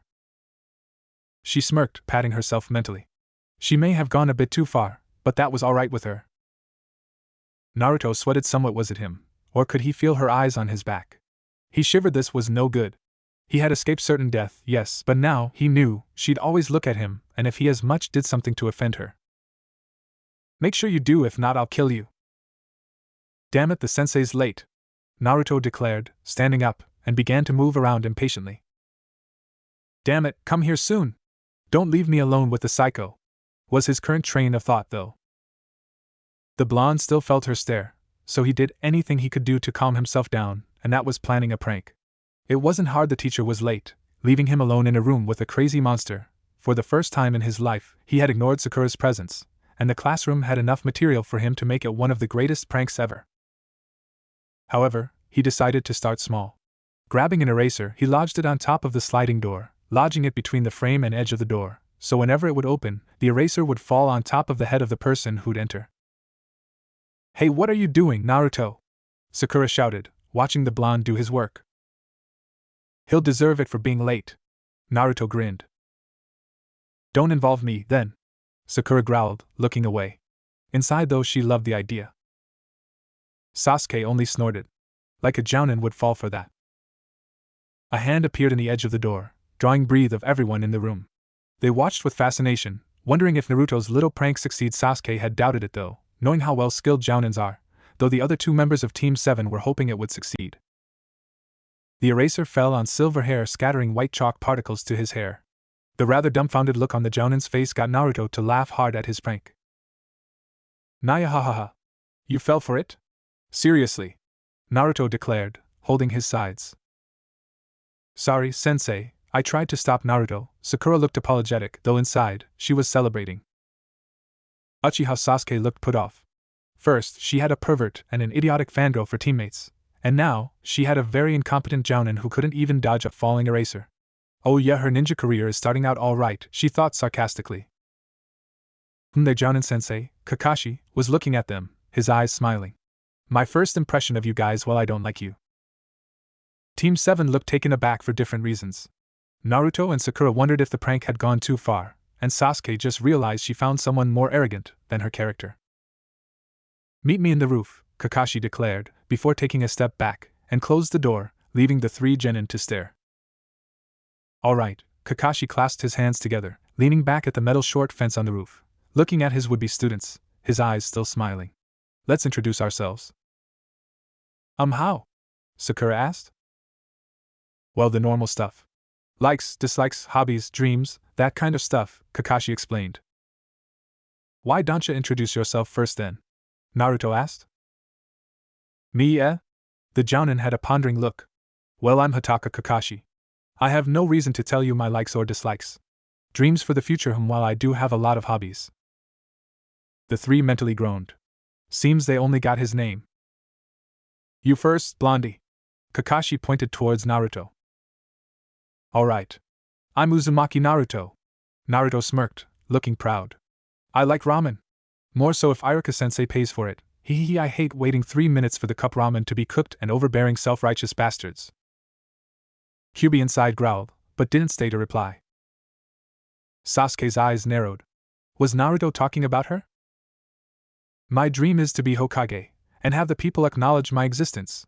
And will continue my mom's legacy as well. Sakura looked up at that. Naruto knew his mother?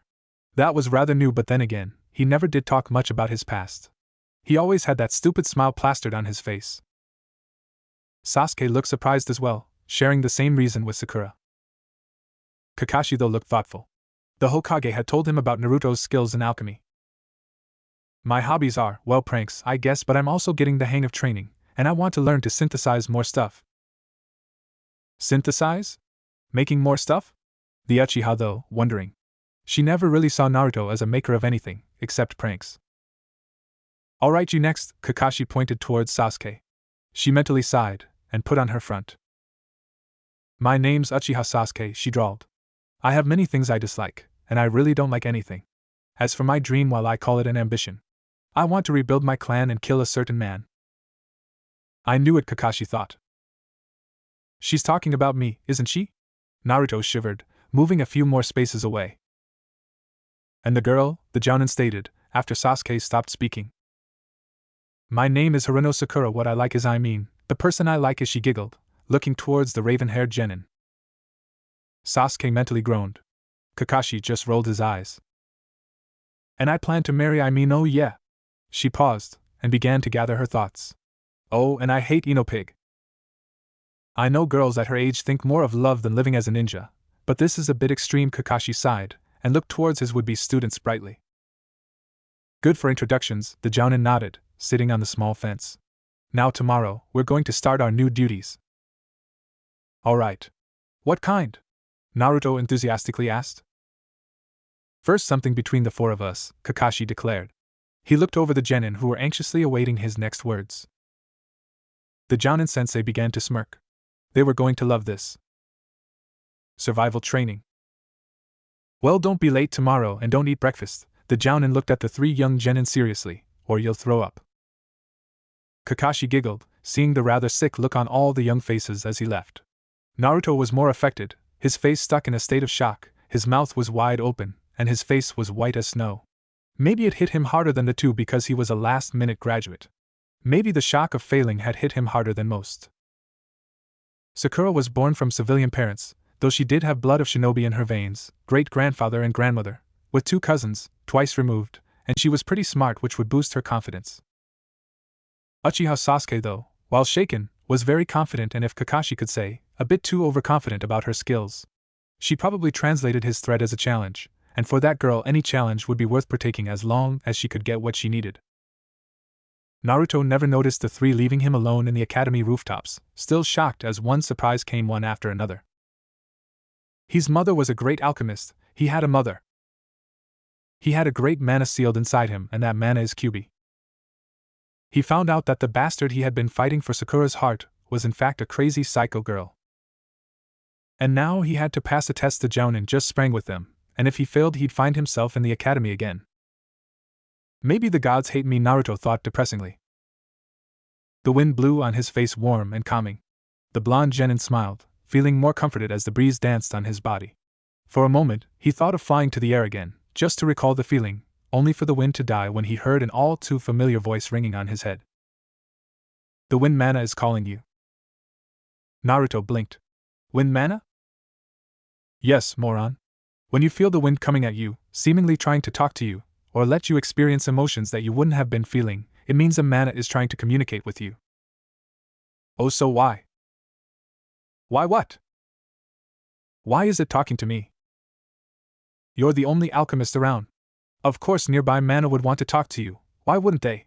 A Manna, most of the time, would love to team up with an alchemist because instead of trying to govern the nature of their area, which doesn't need governing anyway, they could in fact help a human with an alchemy. They'll be able to enjoy bragging rights and saying their human partner had made a great medicine, or the sharpest sword, or even turned lead to gold. Oh, Naruto pondered. Is that your goal, to Kyuubi? Have a human to be proud of? Kyuubi snorted. I already had a human that I am very proud of, and now I'm stuck with an embarrassment like you. I know you love me, Naruto grinned. Shut it, moron. The blonde made Kyuubi simmer for a bit, enjoying the small taste of victory in their last exchange, though the acknowledgement of the wind Manna has started to bother him. For as long as he remembered, the wind had always been his friend, always comforting him during trying times, and would whisper escape routes either when he was escaping people chasing him after big pranks like defacing the Hokage mountain, or escaping psycho girls with killing intent. What would the wind Manna want with me? Maybe make a contract with you, who knows? I already have a contract with you. Humph, sweet, but moronic. Alchemists can have an unlimited amount of manas helping them, as long as the Manna who want to make a pact with them will agree. It's generally thought that alchemists can have as much as 10 manas on their call, but the more Manna an alchemist has made a pact with, the harder it is to convince other manas to join. Why is that? We're selfish when it comes to alchemists. By we, I mean other Manna. I'm the special one. We'd share as long as it proves beneficial, but really, how many Manna does a human need anyway? Alright, Naruto sighed. What now? Do you want to have a contract with the wind Manna? Sure, why not? The more the merrier, eh?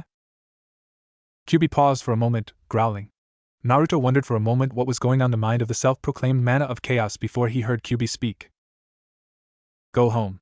Let's practice your synthesis. What? Aren't we going to look for this wind Manna? Go home, train on synthesis first, then I'll help you find your wind Manna. I have new recipes for you to try. Naruto looked sullen, but perked up immediately when he heard he was moving to new synthesis. Making more healing potions was kinda boring after a while. Well, Naruto was happy. Kyuubi had finally done it and taught him the subtle art of bomb making. Oh sure, he had made a flashbang 2 days ago, but truthfully, all it took was a simple envelope, shredded aluminum, some small explosives, basically, made from store-bought products, and BM. Flashbang. Real bombs, though, were a bit harder. Too much calculations when it comes to the ratios of ingredients, timing of cooking the mixture, and even how much energy Kyuubi had to provide if anything went wrong. There would be a small explosion that would cover his blonde face with soot, or electrocute him, or the worst, freeze his face off, and then explode. There were 3 basic bombs: a fire bomb, which according to Kyuubi, made a moderately sized and decently powered fireball, which was made from fire-powered rocks, some powder, Naruto used the only powder available, flour, which would enhance the effects of the rocks, and finally, a nitro cloth that would hold the 2 materials together. It was the basic recipe for bomb synthesis, according to a scroll that Kyuubi had pointed out, different from the large scroll that the Hokage had given him, the one he stole. While the large scroll had the recipe, the self-proclaimed Manna of Chaos stated that if Naruto wanted to be really good at it, he had to read a scroll about it. Thankfully, it was far from boring. Scroll on Bombs by John Ern, which was a beginner's guide to bomb making, with a foreword stating that even 3-year-olds can make, and had cute pictures and simple explanation. The recipes for other elemental bombs were basically the same. For ice bombs, Naruto had to use ice glaciers. Kyuubi just told him to use ice cubes to save time. Thankfully, the Manna's energy used to synthesize kept the whole thing frigid, and for thunder element bombs, they used thunder-powered rocks, and oddly, it came out looking like a rod instead of a bomb. After 5 tries, Kyuubi seemed to give his approval. Good. Now, practice to make at least 10 bombs a day, along with 10 healing potions, unless you're out of the village during missions. What? Naruto mentally screamed. Shut it. I do not want my alchemist to be out of practice. Think of it as training, and if you are diligent enough, I'll let you synthesize more complex things. One day, we might even move towards armored clothing and weapons. Naruto calmed down, feeling slightly better. Settling his new products on the work table, he looked himself in the mirror and sighed as his dirty visage stared back at him. He was going to go and hit the showers, when Kyuubi spoke again. Take the bombs with you and follow my instructions. Naruto was surprised. Are you going to teach me a new recipe? No, we're going to visit the wind manna near the area. The blonde's eyebrows went up in surprise, but didn't complain. Putting the bombs he had made in his pockets, and his jacket's inner pockets, Naruto followed Kyuubi's instructions as they began to search for the manna of the wind. Civilians looked nervous as the blonde seemed to sneak away in the street, like a thief, one of them called. Not wanting to cause trouble, the blonde just jumped towards the rooftops, and made his way towards the manna of the wind, or was supposed to. Unfortunately, Kyuubi got lost at least 2 times, complaining oddly about him losing the feeling where the manna was. Naruto suspected the fox manna was embarrassed that he was getting it wrong, and called on it after Kyuubi had told him to switch directions after the 15th time. The great manna of chaos, Kyuubi the nine-tailed fox is lost. Shut it, brat. I'm not lost, the wind manna is just being difficult. Likely story? If you think you can do better, go ahead. I'll laugh at your failure, you big-headed moron. Before he even knew it, Naruto felt Kyuubi's presence vanish. Wow, for a moment the great Kyuubi sounded like some 9-year-old girl. He fumed like one too. All it needed was the sound of the door slamming and a high-pitched "I hate you," and it would complete the image. Snickering, Naruto for a moment looked around him.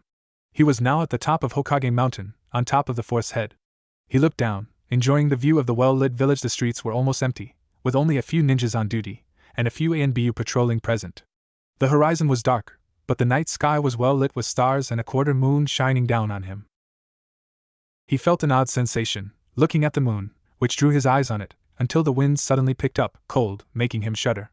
Sitting down, Naruto sighed, and wondered what he was going to do next. Maybe go home and finally take that shower. He could sure use a good one. With Kyuubi not talking to him, he had no chance in finding out where the wind manna was.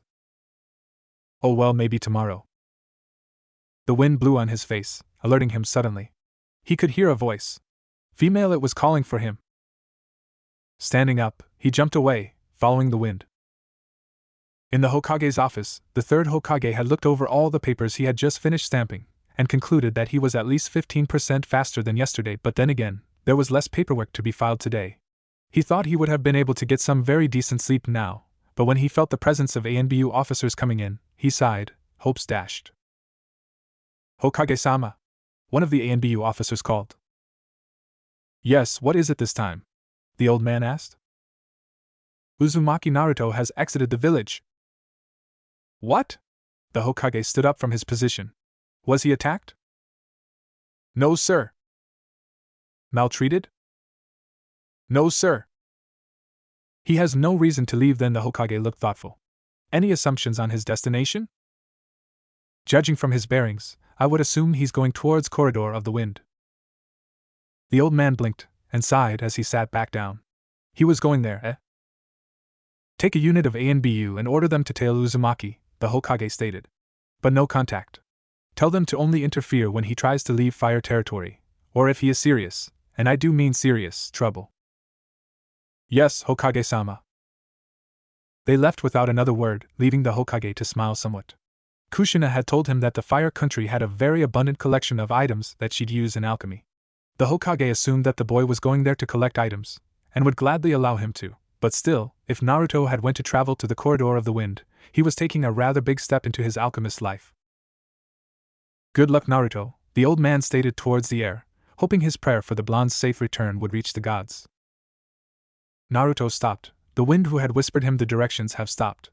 Instead, what was left was pure raw wind, coming from a cave with a large opening. The whole area felt weird. There was a sort of static energy that gave him the shake.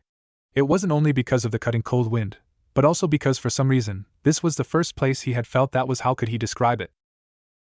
Out of this world. Yeah, that statement was right. It's rich in magical energy, or mana, as some would call it. You mean there's a mana here? And it's rich with it? Yes and no. There is definitely a mana here, but it's rich in magical energy. I'll just say magical energy, because the terms get confusing if you don't have the technical knowledge of this stuff. Oh. Then it hit him. Are you calling me stupid? No. I'm calling you a moron. Naruto growled. Oh, shut it. I found the mana, didn't I? When you went on how sorry you felt, complaining like a 10-year-old girl, telling me I wouldn't do better, I did it. The great Uzumaki Naruto, ninja extraordinaire. And whipped by some Uchiha chick. Hey. That's different. She's a psycho. Ha. Besides, get your facts straight. You didn't find the wind mana yet. Well, the voice did stop speaking.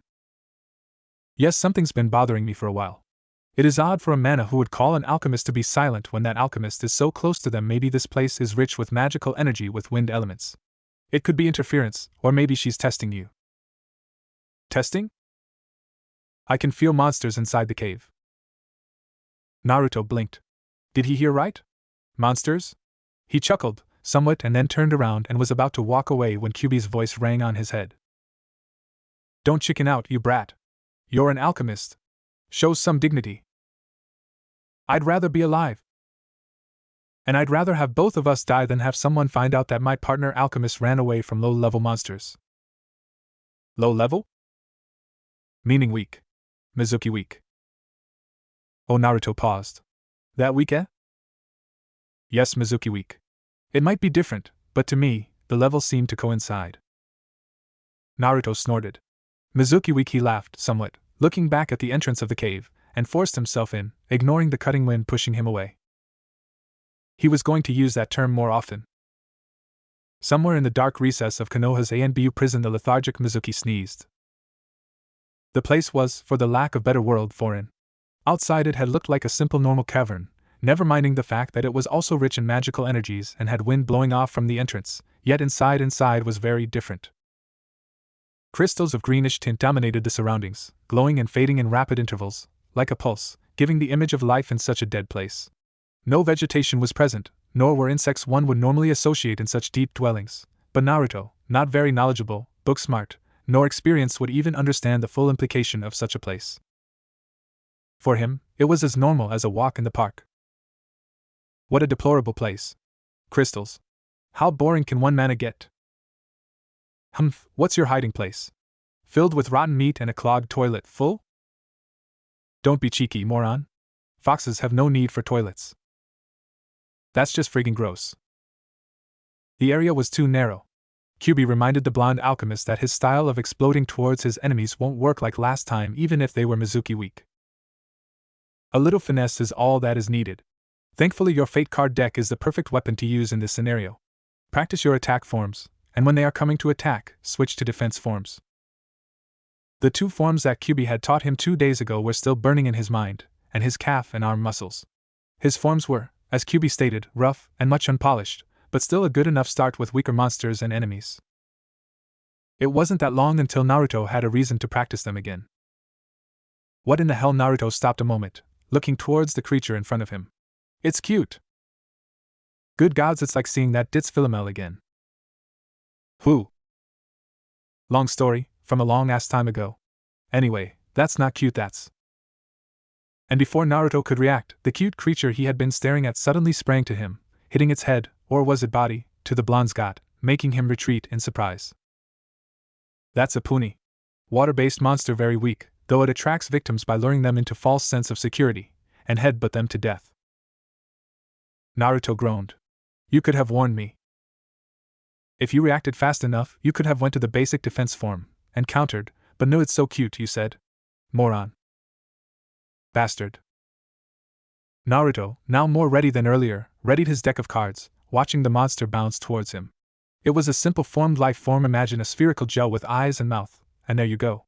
It was like this world's own version of slime, and like those monsters, this one was pretty weak. All it took was 5 clean hits. Naruto was on his attack form as more and more puni came in different sizes, launching an attack at him from the front. Moving roughly at his forms, but adequately enough to start his combat in motion, the fate cards lashed out of the blonde's hands like whips, hitting any monster he concentrated on. If any came close enough, his defensive form would take care of it. In that form, he would let the cards reform in a rather tight group, forming a wall of cards in the air to either block the attacks completely or soften the impact. The limited amount of cards he had only allowed him to defend one small area at a time, but considering the Puni had to launch themselves at him to attack, he could predict their movement, and move swiftly. Of course, Kyuubi would help as well, his voice warning him of any changes that would occur, or if there's a particular Puni that was coming close to his defensive site, telling the boy to block, or launch a quick counter before the enemy's attack hit home. His form held on, much to Kyuubi's surprise, and was delighted as Naruto kept on killing each Puni at ease. The problem was there were too many of them. So many that the normally oblivious Naruto had to take a momentary pause, and looked forward, only to see multiple blobs of Puni jumping at him in rhythm. Mizuki weak times that many is not that weak anymore. You're right, brat. If you continue fighting like this you'll just be head-butted to death. So we run now, yes? Don't be stupid. Get a fire bomb and throw it at them.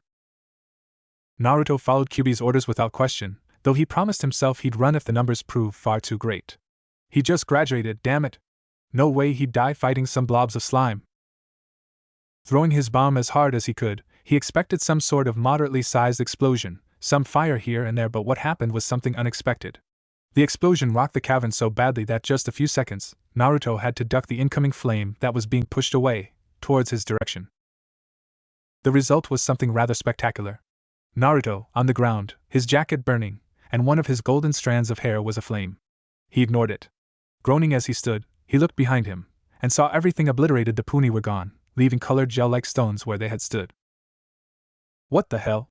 The blonde alchemist asked, his left hand going towards his hair, pinching out the strand that was still on fire, snuffing it out. Was that supposed to be a basic flame bomb? It was more powerful than an exploding tag. Don't be silly. The bomb was basic, but considering the situation, this cavern already rich in magical energy, plus the wind spreading and fanning the flame with more power, I guess one thing built to another. You got lucky you only had 4 fire bombs left. Yeah, but I still got 5 ice and 5 lightning bombs. True, but fire is Puni's weakness. The other bombs wouldn't even have affected them much, you'd only have been wasting them. Just be glad one bomb took all of them out. Oh. Well, that was good to know, Naruto nodded. For a moment there, he thought he would have continued on and battled those slimy gits. Wait a damn minute, Naruto whispered. Who you seem to have caught on. If all it took was fire, why didn't you say so? I spent like 5 minutes twirling myself around with cards trying to hit and defend against their attacks when you could have just told me they were weak to fire, and I'd have thrown the bomb to save us from a load of trouble. I wanted to see if your form was solid enough to be used in combat. It's been only 2 days, but I'm already impressed at what you can do with your cards, but still. You need to train every day. Even when we're recruiting friends, you're at it with training. You really don't understand why I'm worried, do you? Of course I understand. Because deep down inside you care about me. Kyuubi growled and went silent once more. Naruto grinned, knowing he had earned another small victory, and instead of trying to provoke the sealed mana more, he looked at the colored stones on the ground. Basic skill of alchemy, as Kyuubi had once told him, was gathering materials, whether known or unknown, because any raw material could be used to synthesize something new, or make an existing item more effective or powerful. Any time he trained, Kyuubi would always tell him to gather a few materials first. That's how he was able to get enough spinach and elemental-powered stones to synthesize healing potions and bombs. Now, this new material it seemingly had the properties of the Puni, though definitely not alive, quite smaller, and much more varied in color. He took just a few, not having a bag to take all of them, but he promised himself that after the whole thing was done, he'd go back here and train against monsters and gather materials. The cave then suddenly became boring. Nothing came after him at all, prompting Naruto to wonder if he had inadvertently killed every last Puni on the cave. Of course, he hadn't. The surviving Puni had went to hiding, and soon, legends will be told upon all Puni kind that a new Puni slayer had come to their midst. How he had an item so powerful it killed hundreds of their warriors in one fell swoop. Of course, it didn't make Naruto special. Puni were so damn puny that any time they meet another species, they'd declare a new Puni slayer. For the count, there has been, in recorded history of the Puni, 1,100,554 Puni slayers. Half of those slayers are still alive, either in person, or passed through blood by their sons or daughters. More walking, and Naruto found himself wondering how long he'd have to walk. It's been a while already, and with nothing attacking him, The whole trip suddenly turned boring. He also missed the bastard's voice, and he rarely missed him. Kyuubi was a great teacher, and an even better tactical support, but any time they tried to have small talk, they end up with an insult, and a series of one-ups following thereafter. It ends with either Kyuubi going all silent, or Naruto thinking ways to kill his Manna partner. Then he heard her voice again, calling for him. And it was close too. Picking up the pace, Naruto fought on the biting wind, moving where the direction of the voice was calling. Running ahead, he could feel the place vibrate, becoming brighter with every second. Whatever it was at the end of the tunnel, he was sure it would be a beautiful spectacle. And it was. Welcome. He had arrived the end of the long tunnel. Waiting for him there was a woman, whose silver hair flowed around her. The silver dress she wore made her look magnificent, while her long skirt was adorned with multicolored design of feathers. She looked at him with a smile. The whole area was quite large, a very good change for Naruto as he had traveled into an almost cramped corridor, with the wind flowing everywhere, gentle and non-invasive, unlike the biting wind he had to deal with as he moved his way here. Yet everything was, as it was in the tunnel, crystal-like.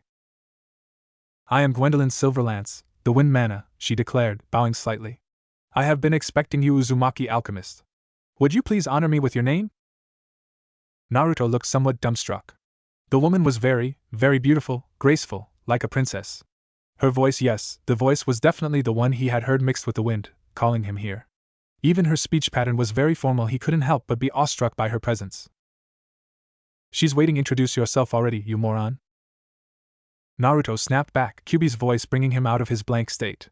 He took a small bow, nervous, as he had never done anything like this before, and introduced himself.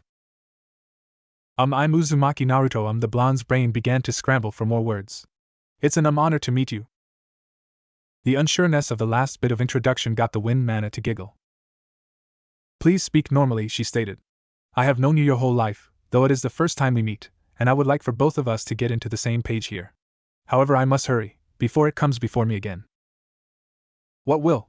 Naruto asked, noticing her face going from serene to hurried. A terrible curse I burden what every Manna now burdens, she spoke softly. Time has changed for us, Manna. We dwindle in numbers, the balance of things tipping away. Humans have given into greed, and unknowingly, suffering for it. Something's wrong, brat. Naruto acknowledged Kyuubi's words, but continued to listen to the Wind Manna. As one of the few surviving alchemists, I request of you. Then, it quickly came. Naruto stepped back as the Wind Manna, Gwendolyn, was suddenly covered in a cyclone of black energy, encasing her whole. Her voice, suddenly strong, went weak, replaced by a dark growl, somewhat similar to Kyuubi's dark growl. Please free me from my torment, the corruption that ebbs in my being, the hatred, the darkness, the wanton lust to destruction. Please, Uzumaki Naruto, free me. Naruto could only step back as the dark energy began to dissipate, revealing Gwendolyn, now losing the regal, proper aura she had been displaying.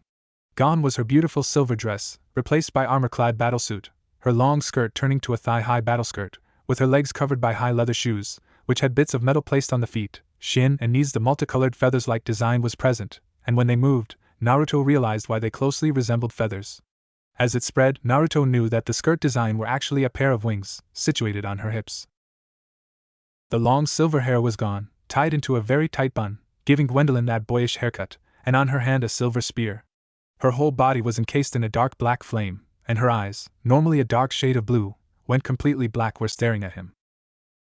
She then spoke, her voice, now completely devolved into a hateful growl. Human, leave. Kyuubi. Naruto paused for a moment. What the hell is going on? The corruption had spread this far. Surprising. This is further proof of human greed and the harm it does to the world. Kyuubi. Naruto began to back away as the Manna cloaked in dark flames hovered near him. Now's not the time to discuss human flaws, moral weakness, and the social consequences humankind will bring forth to the world if it keeps on its path. The fox paused for a moment, and the blonde could feel him grinning. You know, I'm somewhat flabbergasted by how many big words you just used. Thanks? It wasn't a compliment. This wasn't something Naruto wanted. The blonde wanted an explanation to what was going on, not some tired tirade in the middle of a potential battle. Human, leave! Kyuubi. Naruto growled. Fine. It seems this Gwendolyn is suffering from the corruption, and because of that, she drifts into a calm, normal state which you saw her in earlier, and at times, transforms into something unstable and dark, which you are seeing right now. I'll explain later, but right now it's time to honor her wishes. It's time for you to free her. How? For now, just kick her ass. Naruto readied himself, on his right hand, his cards coming out. He had his battle suit, the red fiery cape, with Kyuubi's eye on his right backhand out. Leave! I'm Uzumaki Naruto, the blonde declared, his left hand pointing towards the corrupted Manna. And I'm here to kick your scrawny little female feathered ass. Leave it to a moron to lay on the insults. The blonde didn't know whether the insults hit, but the fact that the Manna suddenly charged at him, her wings and her hips spread with the spear directed at him, he thought that it probably did. Dodging the charge, Naruto extended his right arm, trying to counterattack his opponent's charge, and his cards spreading, and impacted the Manna like a whip, strong enough to push her aside. She only growled. She swiped the air, and dark winds, shaped like little cyclones, came at him. Spreading his cards on the air, Naruto grabbed the cyclone cards before they would reach his card, and poured energy into them. The wind turned into white before disappearing, something the blonde noticed Kyuubi was looking into more than normal. Before he could ask what was on the fox Manna's mind, however, the wind Manna charged in again. Gathering his cards once more, Naruto went on his forms again, using his cards to block and attack at the same time. Kyuubi had called this defensive form, water, which was a rather advanced form of defensive katas that Naruto hadn't fully mastered yet. Instead of the basic defensive form stance, which involved in spreading cards to a blanket which would block an area of attack. The more cards put in, the more area it covered. It was the same defensive moves that he had used fighting the Puni, but there was some serious disadvantage using that form. Gwendolyn was quick, very quick. Her spear attacks came in fast and powerful, one stab after another, each attack coming from a different angle. If Naruto had used the basic defensive form, he'd either be stuck trying to block a typhoon of attacks, or be severely gouged and stabbed by her impressive weapon. Instead, he kept the cards into the whip form, using its length, and along with his body movements, he'd block every stab, instead of head-on the spear's sides instead, deflecting the direction of the attack, and if possible, parry, trap, or counterattack immediately afterwards. Of course, not having mastered the form, Naruto was too slow in actually blocking any attack. The only thing that got him to keep up was Kyuubi whispering to him where the attack would come from, and boy was he damn accurate about it. Lower left, angled slightly to stab your left lung.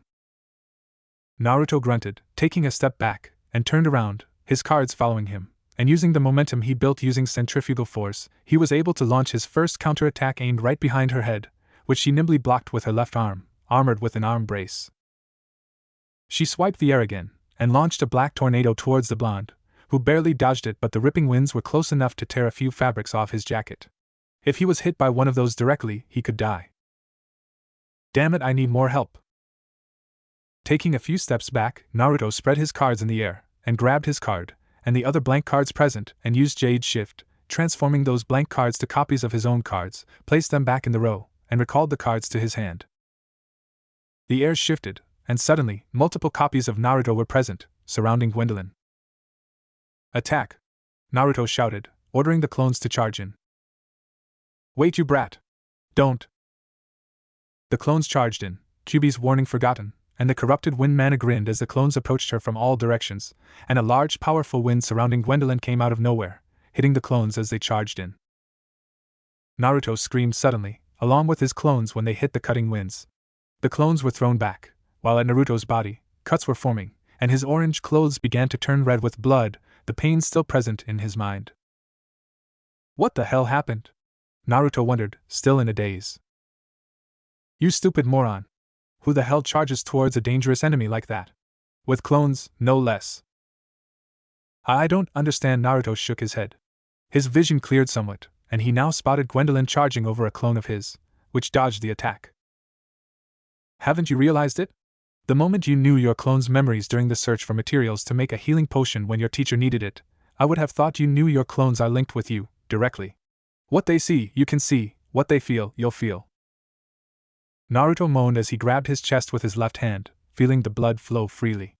Automatically, he grabbed a healing potion from his pockets, and drank it. His wounds closed up, and he felt better. Hey stupid fox, if my clone dies, do I die? Fortunately, you may be linked to your clone, but it is not completely you. If a clone dies, you'll feel the death blow, but you won't completely die. But brat, you will wish you have died. It's that painful. Any advice then? Yes. I've been thinking for a while. Remember when you erased her wind attack coming at you earlier? Somehow, putting forth energy to the card seemed to purify the attack before erasing it, so I thought. Naruto caught on Kyuubi's gambit quickly. Are you suggesting that we use the same technique on her? The clones were doing their damned best to try to hit the Dark Gwendolyn, dodging wind attacks and spear stabs. So far, the injuries they received were relatively minor, having learned not to try and attack head-on again. Yes, let your clones do the work. Spread your cards, Brad. It's time for you to become a commanding support fighter. Naruto nodded, and did as he was told. Spreading his cards, he found himself staring at a line filled with Naruto clones, a card of himself and a card of Gwendolyn, who was surrounded by a black aura. You made a mess. Clean up. Remove 20 of your clones, free up some space. We do not need manpower for this type of battle. Your enemy is a wind-type Manna, whose specialty is area attacks with winds. The more clones you have, the higher chance of getting hit, and getting you hurt. The blonde nodded, and grabbed 20 clone cards and dismissed them, turning those cards back to blank, and put them back in the line. 20 clones shimmered to nothingness, while the others continued to attack, their own cards snapping towards the enemy like a whip. However, their attacks wouldn't go through, as they would either be blocked by the spear, or redirected by black winds. Kyuubi's plan was to purify the Gwendolyn by pushing energy into her card, but since she was locked in combat, she kept moving, making her card move erratically towards the left and right in an unpredictable pattern. Naruto couldn't get a hold of her card. Die. The corrupted wind Manna sent another series of wind cyclones towards 3 clones. Naruto wanted to grab those projectiles and erase them, but they moved too fast in different directions that he couldn't keep up. Fool, move your clones instead. Take them out of the point of impact. Naruto blinked. The clones were definitely easier to procure, and they stopped moving, seemingly knowing that what the real Naruto had been planning. Quickly grabbing the 3 clones in the way of the cyclones, he then moved them towards the only place he felt safe around his own card. 3 clones disappeared, the cyclones hitting nothing but air, and went on their merry way until they hit a cavern wall, and around the real Naruto, 3 clones appeared, grinning appreciatively.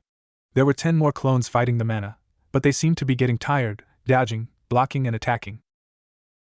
Gwendolyn was too skilled to take on directly. How were they supposed to stop her on her tracks?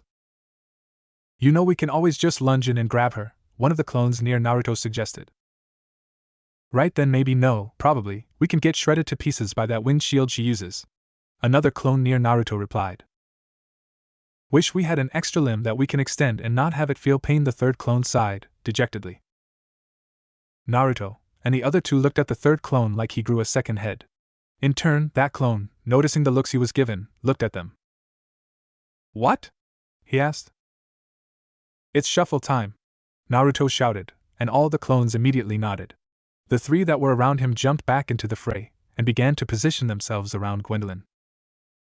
Shuffle time, that's what you call that attack I just taught you? Shut it, bastard fox. The only thing I remember from that attack is you moaning I shuffle faster, so, yes, shuffle time. Ancients, please strike down this buffoon. He's an embarrassment. Oh, shut it, and work with me here. Naruto's clones surrounded the corrupted Manna, and began to shuffle the cards from their hands, and in perfect synchrony too. At the same time, they threw their decks towards the corrupted Manna.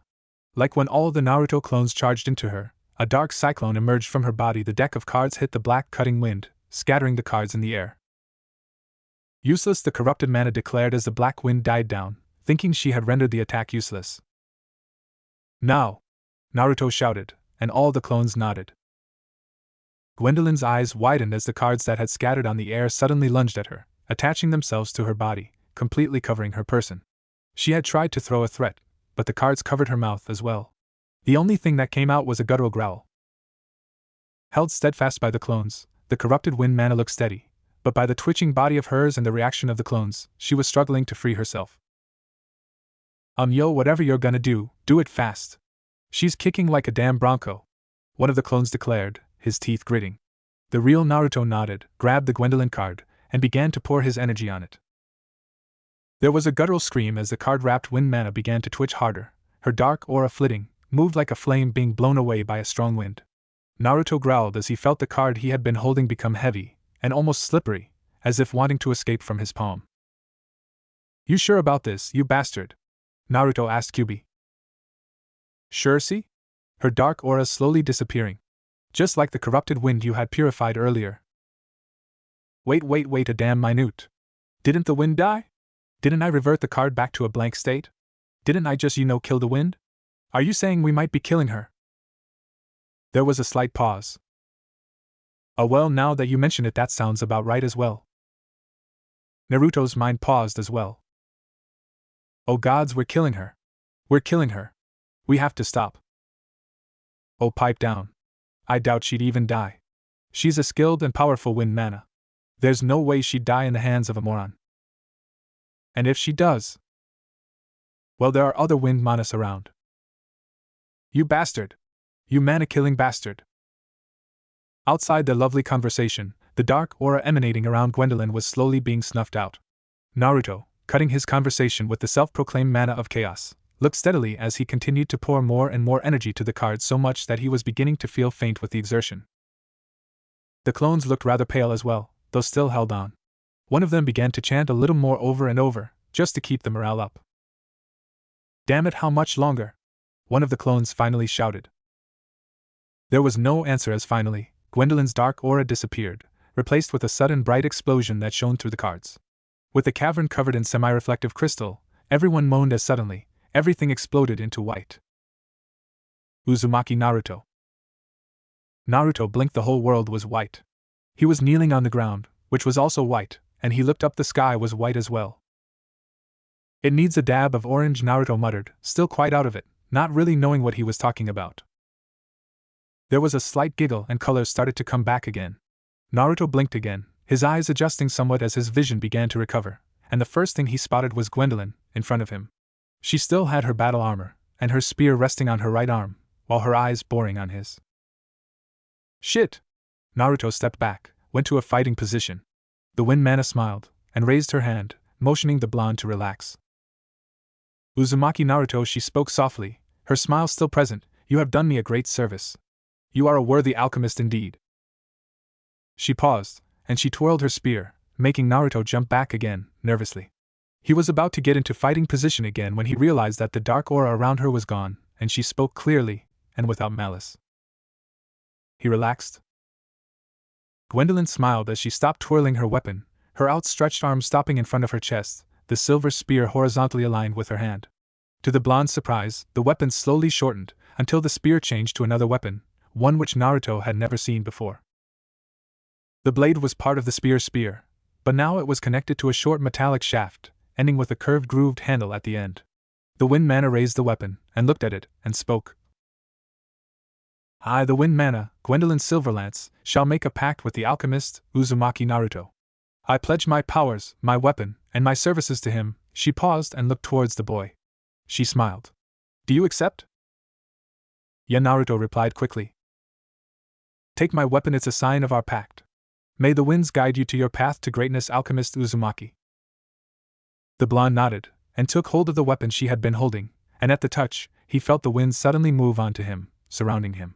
Suddenly, on top of his orange jumpsuit, armored pieces appeared on his leg areas, covering his feet, shin and thigh areas. His forearms were also covered in metallic armor, and on his chest, a chest piece shaped like a wing of a bird, reaching all the way to his shoulder blades.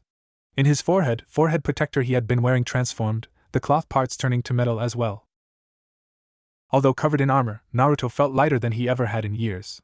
The weapon he held also seemed weightless, almost as if he wasn't holding anything at all. Taking a few swipes in the air, he was surprised when he put forth a bit of energy in his attacks. A small cyclone would come forth. Then, he put energy on the weapon itself, and it expanded before his very eyes. He smirked, and began to play around with his new weapon when Kyuubi suddenly spoke up. Enjoying yourself? What, Shihomawa? Even I don't know what you just said. Stop scaring me like that then, you bastard! Naruto growled. You gave me a heart attack. Humph. Well, congratulations, brat. You have made a pact with a new mana, yay. The last word came out so sarcastic that Naruto had to wince at how badly it sounded. Wind element is fast, sharp, and quite deadly on certain applications, but lacks total overall offensive power compared to the other elements. Its defensive power, though, as you experienced, is quite powerful. I'd explain more, but I'd hate to steal Gwendolyn's role as your teacher. Oh, like how you taught me how to use my fate cards and all? Naruto nodded in understanding. Where is she anyways? I would have thought it would be her voice I'd hear, not yours. Humph, astute, but Gwendolyn's doing a little recovery. The whole battle had tired her, plus our little purification bit drained a lot of her energy. She also just came out of the corruption, and survived it. She deserves the rest. What is this corruption? You told me you were going to explain it after the battle. I think now's a good time.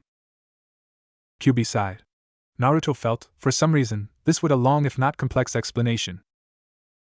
When the ancients created us Manna, and we Manna foolishly approached humans, a relationship was formed, and alchemy was born. Oh gods, I think I heard this lecture already. Shut it, brat. I have to go this far back to explain the corruption. During the Golden Age, a few thousand years ago, and yes, brat, I was alive then. Naruto snickered. Kyuubi GG. Shut it. Anyway, during that time, when alchemy was booming, they decided that the younger generation would be taught in an academy concentrated on teaching the knowledge of alchemy. That sounds like fun. Humph. It may sound like fun, but it was the beginning of the fall. The academy, Alrevis, in my opinion, should have never been formed. Naruto blinked. Why not? Alchemy has been, always, an art that was shared between an alchemist and their Manna. The art would have been passed down from the older generation to the younger generation. The academy brought all knowledge of every alchemic processes and recipes together to be taught towards children who showed potential to be alchemists, no matter what family they'd come from. Isn't that a good thing? I guess in your view, it would be a good thing. Less discrimination for one, and it could potentially give birth to new lines and families of alchemists. But the academy was built by humans, and run by humans. It wasn't long before some humans, armed with alchemic knowledge, began to experiment on Manna. The academy, built on a floating platform, was supported by different sealed manas. Theophratus Aurelius, a gifted alchemist, also a student of the academy, due to his depression, creates an artificial Manna that allowed it to grant wishes. The Manna went out of control, and thankfully, due to a few young students of the academy, prevented a disaster. Another student, after Aurelius, is Iris Blanchiment. She was another gifted alchemist able to synthesize elements without the use of Manna. She had been partly responsible for the fall of Avonbury, a great city for alchemists, and something else, which I won't get into now. Needless to say, these two examples were just a few reasons of the fall of Manna. Experimented on, used, the numbers of Manna, as many as they were before the fall, dwindled into nothingness, either sealed into machinations which are still alive to this day, or interbred with humans for power. Surviving Manna went to hiding, though some would discover, slowly, that something was amiss. We Manna are elementals by nature, and are quite dependent on each other.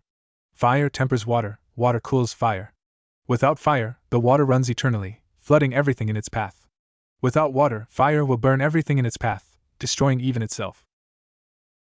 Do you understand what I'm trying to say here, brat? Naruto nodded somewhat.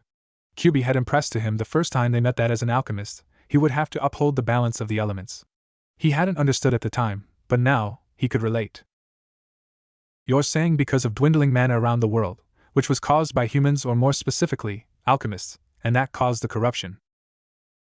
Exactly. Humans have forgotten their pacts with Manna, and began to treat them like tools, servants. We were partners, and they have forgotten that important fact. Corruption is nothing more than a Manna's power going wild. We were lucky we were able to purge Gwendolyn from the corruption, if not I fear her body would have ripped itself apart. Naruto looked at the weapon he had been working with solemnly. He twirled it around his hand again, and watched it with slight fascination as he willed the spear to shorten once more, and he twirled it around his body. Will she be okay now? Naruto asked. That will depend on you, brat. The blonde nodded, and his thoughts went to his mother. He held his breath. Was she, did you know if my mother was? Kyuubi seemed to smile, knowing what the blonde genin wanted to ask. Your mother was a model alchemist. She was neither greedy nor curious enough to try and experiment on Manna.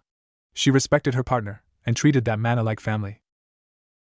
Naruto smiled, exhaling the breath he had been holding in relief. He had berated himself for even thinking badly about his mother. The story of the alchemist and Manna had bothered him somewhat, and he began to understand slowly why Kyuubi acted like the way he did. Human greed, eh? Naruto looked at the weapon he had been holding. He could understand that he was, just a few weeks ago, contemplating on getting new ninjutsu after ninjutsu, having powerful weapons, and getting powerful titles, like Hokage under his belt. Sure, it was brought forth out of necessity, a want and need for attention, but still, he felt the hunger for power. Was it wrong to want more power? He remembered the day he was asking anyone for power, as Mizuki-teen was about to kill Irika-sensei, and it was granted to him by Kyuubi, and for a good moment, with those thoughts in his head, he realized something. He wanted power to protect his precious people, his friends. Irika, the old man Hokage, Sakura-chan, that old man Ichiraku, and his daughter, Ayame. He didn't want power because he wanted power. Humph. You're still young, and more importantly, you're just human. One of these days you may fall to that trap. Never, Naruto growled. He decided. As long as he lived, he would advance on his studies on alchemy and get stronger to protect his friends. Using that philosophy, he would make his own way of the ninja. He'd uphold the balance of the elements, find, free, or purify whatever mana he would come across with, and Naruto looked somewhat dumbfounded. His mind was already going to the octave, prosing like a hero of an epic tale, only for it to crash down as the words left him blank, not knowing what else to say. Shrugging, Naruto made his way out of the cave. He'd think more about it later. Naruto, a voice called. Uzumaki. Naruto shifted on his bed, mumbling something inaudible. Naruto, the voice called again, forcing him to slowly come back to the real world. No ramen, come back, he mumbled, his hands moving as if chasing something, his mouth agape, drool slowly coming out. Uzumaki. Naruto. A slight touch got Naruto to sit up, his eyes still drooping. His mind had been asleep, was now half awake. He had remembered he had been chasing the rare ramen of the Miso Valley, heated by the fires of the big stove, and seasoned with the black pepper of powder, and now, the dreams slowly faded, the only thing left was the sight of the beautiful Manna, Gwendolyn, who had been coaching him awake. Wildwood, he mumbled, sleepily. He tried to raise his arms to yawn, only to retract them back, feeling sore. Oh. Good morning, Naruto-sama, Gwendolyn greeted, smiling. Ugh, Naruto moaned, going for his tummy. Not only did his body ache, but his stomach felt rather empty. This wasn't exactly a good way to start his day. At least Gwendolyn was there, chipper than the bluebird in the morn. Gwendolyn! Naruto faced the wind Manna, who looked at him curiously. His face suddenly shone, as he grabbed her hands, smiled happily. You're okay, he stated, excited. He frowned somewhat, remembering the events last night. Kyuubi said you'd be okay, but I'm kinda glad the bastard didn't lie. Humph, like I'd lie to a moron like you. I bet I could make you commit something very chaotic and evil if I do it right. You're gullible like that. Shut it, Kyuubi-gg. Gwendolyn smiled back and said, Of course I'd be fine, Naruto-sama. Going through the corruption was tiring, but you have cleansed me. I feel happier than I ever had been in my whole existence. What's with the Sama bit? Naruto frowned. I won't have that. Just call me Naruto. I owe you my life. What are friends for? The blonde shrugged. You are my alchemist partner and such. Yes, partner, Naruto nodded, cutting Gwendolyn off. That means we're like equals or something. Though seriously, you kicked my ass yesterday. If anything, I should be looking up to you. The wind Manna looked at the boy with a strange expression, before a smile cracked in her face. She giggled somewhat, covering her mouth with her hand. What? Naruto asked stupidly. You, Naruto, she replied, smiling. Your heart is pure. I have chosen well. The last Uzumaki alchemist is a decent man, young as he may be. Her hand suddenly went towards his forehead, making the boy blush suddenly. Don't change that heart, she whispered, before she walked away. Naruto swallowed, hard, watching the woman walk away. For the first time, he noticed that Gwendolyn had let her hair down again, though instead of an immaculate dress she wore, she was wearing simple, yet decent house dress. He scratched the back part of his head, his cheeks somewhat blushing. While that felt good, he sighed. Humph, decent man. More like perverted, staring at her ass like that. I was not. Denial is not just a river in a big sandy country. Why? Bad joke. Sorry. Naruto shook his head and yawned again. He felt his limbs and groaned. It seemed that last night's battle had taken a toll on his body. He could feel his arms tired, the memory of fighting, and then, in the end, hold the mad and corrupted wind Manna in her place, while he purified her. He had wondered if a healing potion would help him with the pain, when Kyuubi just snorted. A healing potion heals wounds, not take out pain because of muscle fatigue. Damn it, Naruto groaned as he stood up from his bed. Maybe I ought to synthesize one. If you could make it your first original synthesis. Your mother couldn't really find one as well. Plus, by the time she had made her whole alchemic recipe scroll, she had a body of a fully trained ninja. She rarely suffered muscle fatigue. Yeah, my mom's awesome. Naruto thought happily before reeling and realizing what Kyuubi had just told him. Fully trained ninja. Hadn't Kakashi said that they would have survival training today, and they were supposed to meet at? Naruto looked at his clock. It was going to be 11 o'clock. Gwendolyn suddenly jumped as her alchemic partner suddenly dashed towards the closet and began to rummage around his clothes, moaning. Damn it! I'm late! I'm late! I'm late! The blonde muttered, putting on his black shirt, orange pants, and orange jacket. He also grabbed a few alchemic items he thought he could use, and put on his forehead protector. Naruto, what's the hurry? Gwendolyn called. I have to meet my team. I'm seriously late. Naruto replied, zipping up his jacket. Won't it be lunch soon? No time. Naruto rushed towards the door. Then let me accompany you, the wind Manna declared. Before the blonde genin could say anything, she glowed in greenish light, and slowly, shrinking to a smaller size.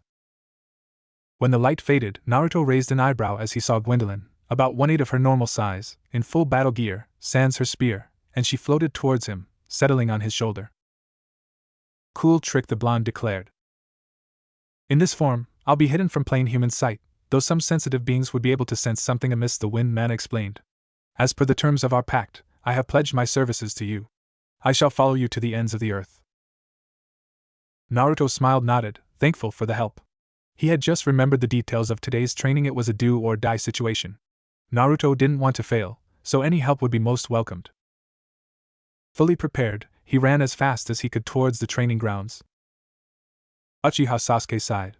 She had arrived at the specified time, 5 minutes early even, followed by that detestable pink-haired weirdo fangirl. She had thought Naruto would come in any second, and when he hadn't appeared in 3 hours, she was highly strung. The prospect of failing because the blonde perverted moron ran was not a comforting one. For the past hour, she had drawn a doodle that somewhat resembled the blonde genin and began to stab it with her kunai, her killing intent washing around her, scaring a few birds from the tree where she sat. Haruno Sakura looked torn. She had wanted so badly to be beside her crush, but she doesn't know Sasuke's a threatening aura, and the way he stabbed his kunai on the ground multiple times probably warned her to stay away. Instead, she concentrated her thoughts on the very late blonde genin. Her temper rose as she began to berate the idiot for pulling such a stunt. They were lucky that the teacher was also nowhere to be seen, but what if Kakashi arrived without Naruto? What would happen? Worst case scenario, they'd fail. Good morning, Sakura-chan. Sasuke and Sakura perked up, hearing Naruto's voice. Sure enough, the blonde genin was running towards them. There was a small amount of relief released in the air, and the pink-haired kunoichi genin jogged towards the approaching blonde. Naruto felt happy. He greeted his crush, and his crush is coming at him, probably going to greet him back, or maybe have a morning hug, or maybe. Naruto, I love you. Let's get married, and I will cook you as much ramen as you want. The image of Sakura doting over him, cooking him ramen, with mini Narutos and mini Sakuras running around, got the blonde to grin happily until Sakura, who had finally caught up with him, hooked her arm around his neck, and pushed all her strength to it, making the blonde choke and spin midair, and land on the grassy grounds in a coughing fit. That's what you get for being late, you idiot! Sakura shouted, raising her fist. Who impressive clothesline. Made you spin in the air, haha.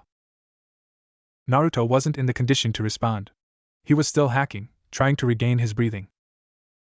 You know what could have happened if Kakashi-sensei arrived earlier than you? The blonde perked up. Kakashi's not here. Hell yes. I'm not totally late. He was hit over the head by Sakura's fist. You are so totally late, Sakura growled. What kept you anyway, you idiot? Ow, ow, Naruto smiled, rubbing the sore spot on his head. I had a late night. Yeah. And I guess I overslept. Sakura was about to berate the blonde more when a loud crack sounded clearly in around them. The pink-haired genin and Naruto looked at the source of the sound. It was Sasuke, who dove his kunai deeply into a tree, looking quite deadly, her eyes staring towards the blonde intently. Naruto stepped back, remembering he also had a psycho girl for a teammate, who had threatened to kill him. She also aimed for his tenders, and #1 rule for guys who go sparring is to never go there. Oh, she's a girl. She's got different sets of rules, and he shivered with that thought. Yeah, well, see? You got Sasuke-kun mad, you idiot, Sakura declared, shaking her head. Don't be late next time. What if we failed? I'll blame you. Jerk. Sorry, Sakura-chan, Naruto mumbled, his head going down. There was a slight stir in Naruto's shoulders. Gwendolyn, who had watched the whole exchange, shook somewhat with mild disgust. What a butch, she whispered, disgusted. How unladylike. Naruto laughed somewhat. Normally, if a guy berated Sakura-chan like that, he'd beat them up, but since a girl was the one that said it, he left it alone. They had different set of rules after all, something Ino and Sakura had mentioned to him when he tried to go between them to stop insulting each other. It was a pretty memorable lesson. He still remembered how hard Ino punched as well. She may be a bit of a brute, but she's really gentle, Naruto replied, nodding, unaware at the fact that Sakura was at a listening distance, and being described as a brute ticked her off. What was that? Sakura demanded, cracking her knuckles, readying them for a little game of hit the moron. Naruto could only fall back, nervously, raising his hands to quell her anger. Nothing, Sakura-chan. I swear I didn't call you a brute, he declared. Gwendolyn looked somewhat stupefied, and hit her small hand to her small forehead. Kyuubi had something to say as well. Ah, moronic alchemist strikes again, you make it too easy sometimes, moron. Luckily for Naruto, before Sakura could reply to his confession with brute force, Kakashi had finally arrived, taking the heat away from Sakura, who was still mad, as she pointed an accusing finger at the Jounin and declared her war cry. You're late. Sorry, Kakashi's eyes smiled. I got lost in the road of life. Everyone present, even the wind Manna, had a sweat drop at the back of their heads. That was an obvious lie, they all thought at the same time. Before they could call him on that though, he placed an alarm clock in one of the 3 tree stumps. Now this clock will alarm at noon, Kakashi stated, his tone and posture going stern, making the 3 genin look at him seriously. The man took out 2 silver bells tied to a string, and showed it to them. He smiled, and began to explain the test. Kakashi looked around, nodding somewhat as he felt satisfied knowing that at least 2 of his potential students were hiding their presence well, so why was it that this blonde one was shouting challenges at him? You're kinda off, you know, the Jounin sighed, scratching the back part of his head. Look in the mirror before you talk about who's off, you walking scarecrow, Naruto declared, smiling proudly at his insult. Without another word, the blonde genin then dashed towards the Jounin, his fist ready to clobber him. Kakashi's eyes narrowed, sighing somewhat. His hands went towards his pouch, and his fingers felt the book he was wanting to read. He had thought that effect would make the blonde back off a bit, knowing how well intimidating he looked with his stoic form. Even a rookie academy student would think he was going towards a concealed weapon. Unfortunately, Naruto, who had come out of a battle of the Mizuki-weak ponies, he was in no mood for surprises. He hadn't needed Kyuubi telling him that the adult ninja seemed to be taking out a weapon, he just took out his own. Kakashi, Sakura and Sasuke looked at the blonde in surprise as Naruto grabbed his deck out. In one fluid motion, he whipped his deck, the cards flowing outwards in a line, and would have hit the Jounin, if he hadn't moved. Sasuke's eyes narrowed. She had for a moment thought it was nothing more than a regular card deck, but when it came to attack the Jounin, she was a bit shocked. What the heck was that weapon? And more importantly, where did Naruto get it? Alchemic weapon, Kakashi had thought, dodging a few more strikes, courtesy of the blonde genin. Had he known, he wouldn't have even tried to grab, for his book alchemic weapons were more complex and more dangerous than even the best-made chakra weapons. Naruto already had been dubbed as unpredictable, a comment that had been passed by a lot of chunins and patrol ninjas who were trying to catch Naruto every time he did a prank. Now he had a weapon, a card deck that seemed to act like a whip. And strange weapon wielded by an unpredictable ninja. Kakashi smiled somewhat, dodging more and more attacks, though they were coming closer and closer to hitting him. It's nice to see you taking this seriously, Kakashi declared. He dodged another attack, and then began to pump chakra as he formed a few simple seals. Naruto's next attack came without fail, and to the blonde's eyes, he finally hit the mark until Kakashi transformed to a lock, with a puff of smoke. But as a ninja, you shouldn't get caught from behind. Sakura and Sasuke's eyes widened as they watched the fight from the hiding place. Naruto was holding himself up pretty well against the Jounin, which for them was a very strange, considering how they viewed him. They almost thought he would get the first hit, but now, the tables have turned. Kakashi was behind the blonde, and the 2 other genins realized that the Jounin had a CO ready. They both realized the meaning of the seal Kakashi was going to unleash a ninjutsu, and they knew what was coming was a fire jutsu. Sakura shouted a warning to the blonde, fearing for his life only to realize she was too late. Take this, Kakashi declared. Hidden Leaf Supreme Taijutsu Technique. 1,000 years of pain. Sasuke's face turned very red, realizing the true nature of the Jounin's attack. Naruto flew impressively in the air, holding his buttocks for dear life, screaming and shouting obscenities until he landed in the pond, quite a few distance away. The youngest Uchiha looked bothered. She realized she had two perverts in her team, Naruto and Kakashi. Moreover, it bothered her more when she realized he could have done the same to her. Of course she'd kill him if he tried. Jounin or not. Naruto was not having a good day. Ha. That was good. Amazing. Stupendous. I thought I could deliver the biggest insult to you, the most moronic alchemist I ever laid eyes upon, but what he did it better. A powerful ass poke.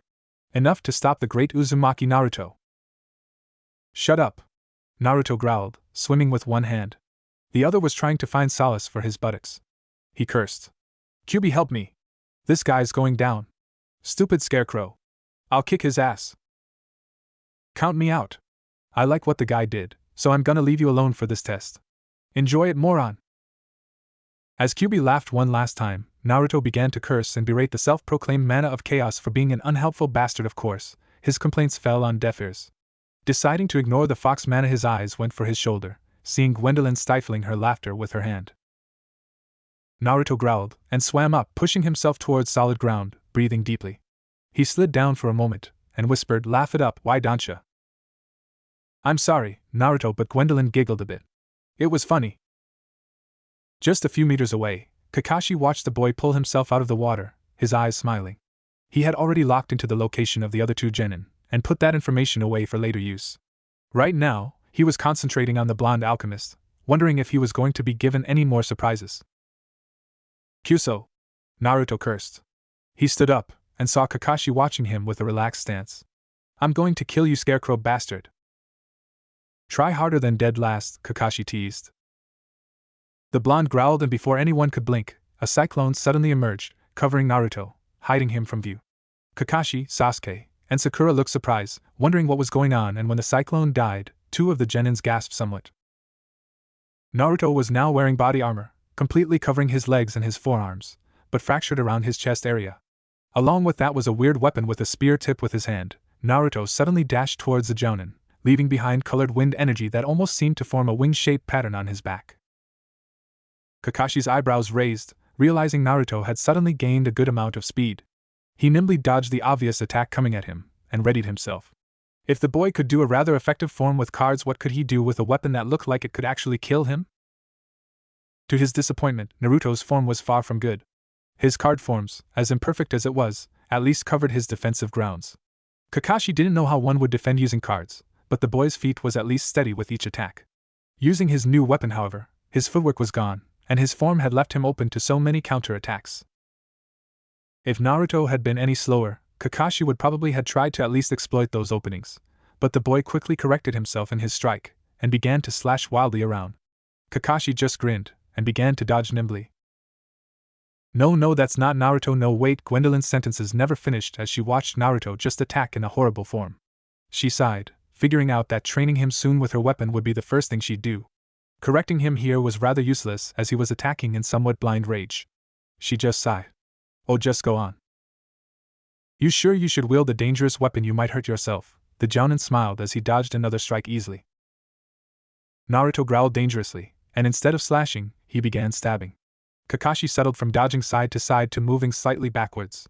The Jounin even began to calculate the total length of the weapon Naruto had been using and the range of his stabs, and began to dodge each stab by a hair. "Oh, that was close," Kakashi continued to tease, enjoying the reaction he was getting from the blonde. "Oh, another one. And another. Why, you're getting close to stabbing me, dead last."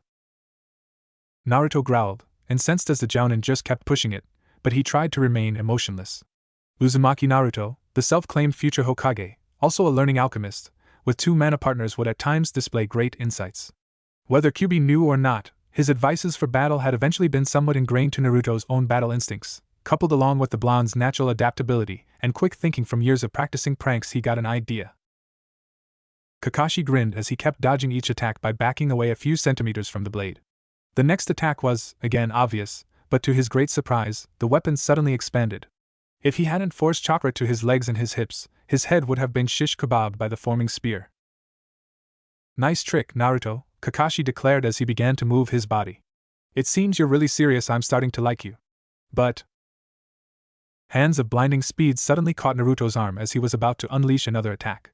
With his arms locked with Kakashi, and the man being bigger and heavier than the blonde, he was slowly being pushed back forcibly.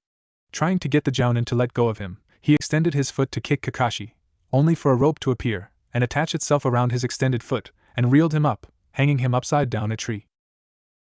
Naruto cursed as he found himself upside down, looking towards the Jounin, whose eyes were smiling.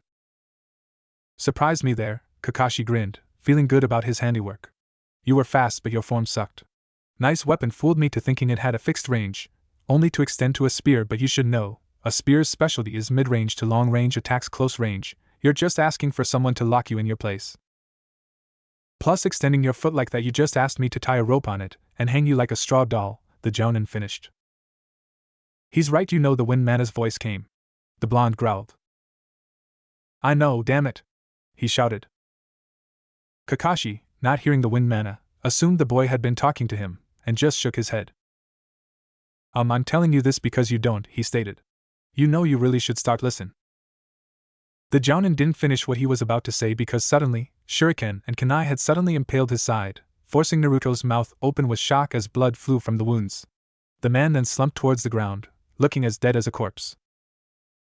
Out of the corner of Naruto's eye, he could see Sasuke standing up, her arms wrapped around her chest. He knew who threw those projectiles. Sasuke, you psycho! Naruto shouted nervously. That was too much. Sasuke ignored the blonde's shout. It was pretty silly, considering the Jounin had practically told them to try and kill him to get the bells, so when she saw an opening, she took it. She was about to claim her prize when the man suddenly turned to a log. Damn it, another Kawarimi! Sasuke whispered and moved. She berated herself for falling for that one. Now Kakashi knows where she was hidden. At the same moment, Sakura began to move, wondering where her crush was. She had opted to help him, but now, she couldn't feel the Uchiha's presence. Darting from branch to branch silently, she suddenly spotted Kakashi nearby, reading an orange book. She stopped, calming her breath completely, silencing and trying to mask her presence. She took a small tentative look and see if the man had seen her. Sakura, a voice from behind suddenly called. Naruto, when this test is over I am going to give you one long lesson on how to handle my weapon. Yes, Gwendolyn, Naruto muttered. That's Gwendolyn-sensei. The Wind Manna was sounding rather hoarse and embarrassed at the same time. Her pride had somehow taken a blow. No matter how kind-hearted Naruto is, as his partner, he should at least show some dignity. Using her weapon like that, if other Manna found out, they'd never live it down. The blonde sighed. It was one thing to get lectured by Kakashi, but now he had the kind Wind Manna he had helped save last night also lecturing him. She sounded angry, very angry, but kept herself from exploding. He felt somewhat sorry he had let her down. It didn't help. Kyuubi was just laughing his ass off. One of these days, he was going to find a way to kill the fox Manna. A scream pierced the air. Naruto recognized the voice. It was Sakura-chan's. With quick motion, he cut himself free from his binding, and landed cleanly on the ground. Panicking as he took a running start, he was about to check where the voice had come from when Gwendolyn suddenly told him to stop. What is it? Naruto replied, sounding a bit annoyed. Sakura-chan is in trouble. Something's been bothering me about the test, the Wind Manna muttered. In his mind, Gwendolyn looked thoughtful. We can think about it later. The blonde cut her off, and continued his run. We'll get Sakura-chan first, then tell me what's bothering you, okay? Gwendolyn just nodded, though wanting Naruto to take some time to hear her. The Jounin had shown absolute skill compared to the three. Even with alchemic weapons, Naruto had been utterly shown up. It would make sense if the man wanted to see their skills, but there were other means to gain that information. Plus, the whole bell concept bothered her. It was almost as it was designed for conflict between the children. Still, she held her thoughts. Naruto decided on a course of action, and she learned he was as hard-headed as a mad bull. A mad bull wearing orange. She giggled at the image. Naruto, shrugging when he heard her giggle, just continued on his way.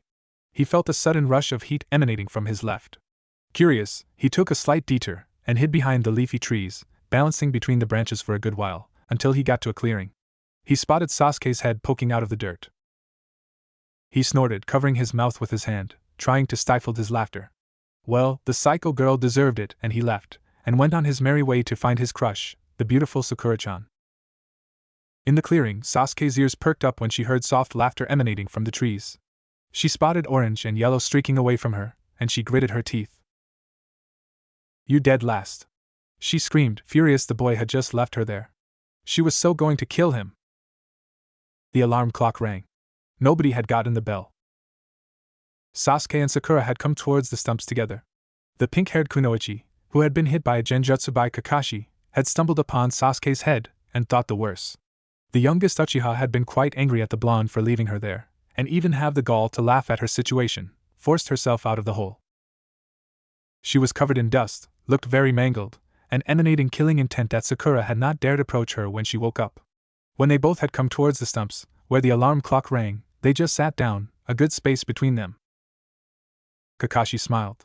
He was carrying a bundle behind him, and the two kunoichis, one disguised as a boy, looked somewhat curious what he was carrying, until the jounin threw it at them. The bundle cried out suddenly in pain as it impacted the ground. It was Naruto, hog-tied, and if anyone noticed, his clothes were back to normal.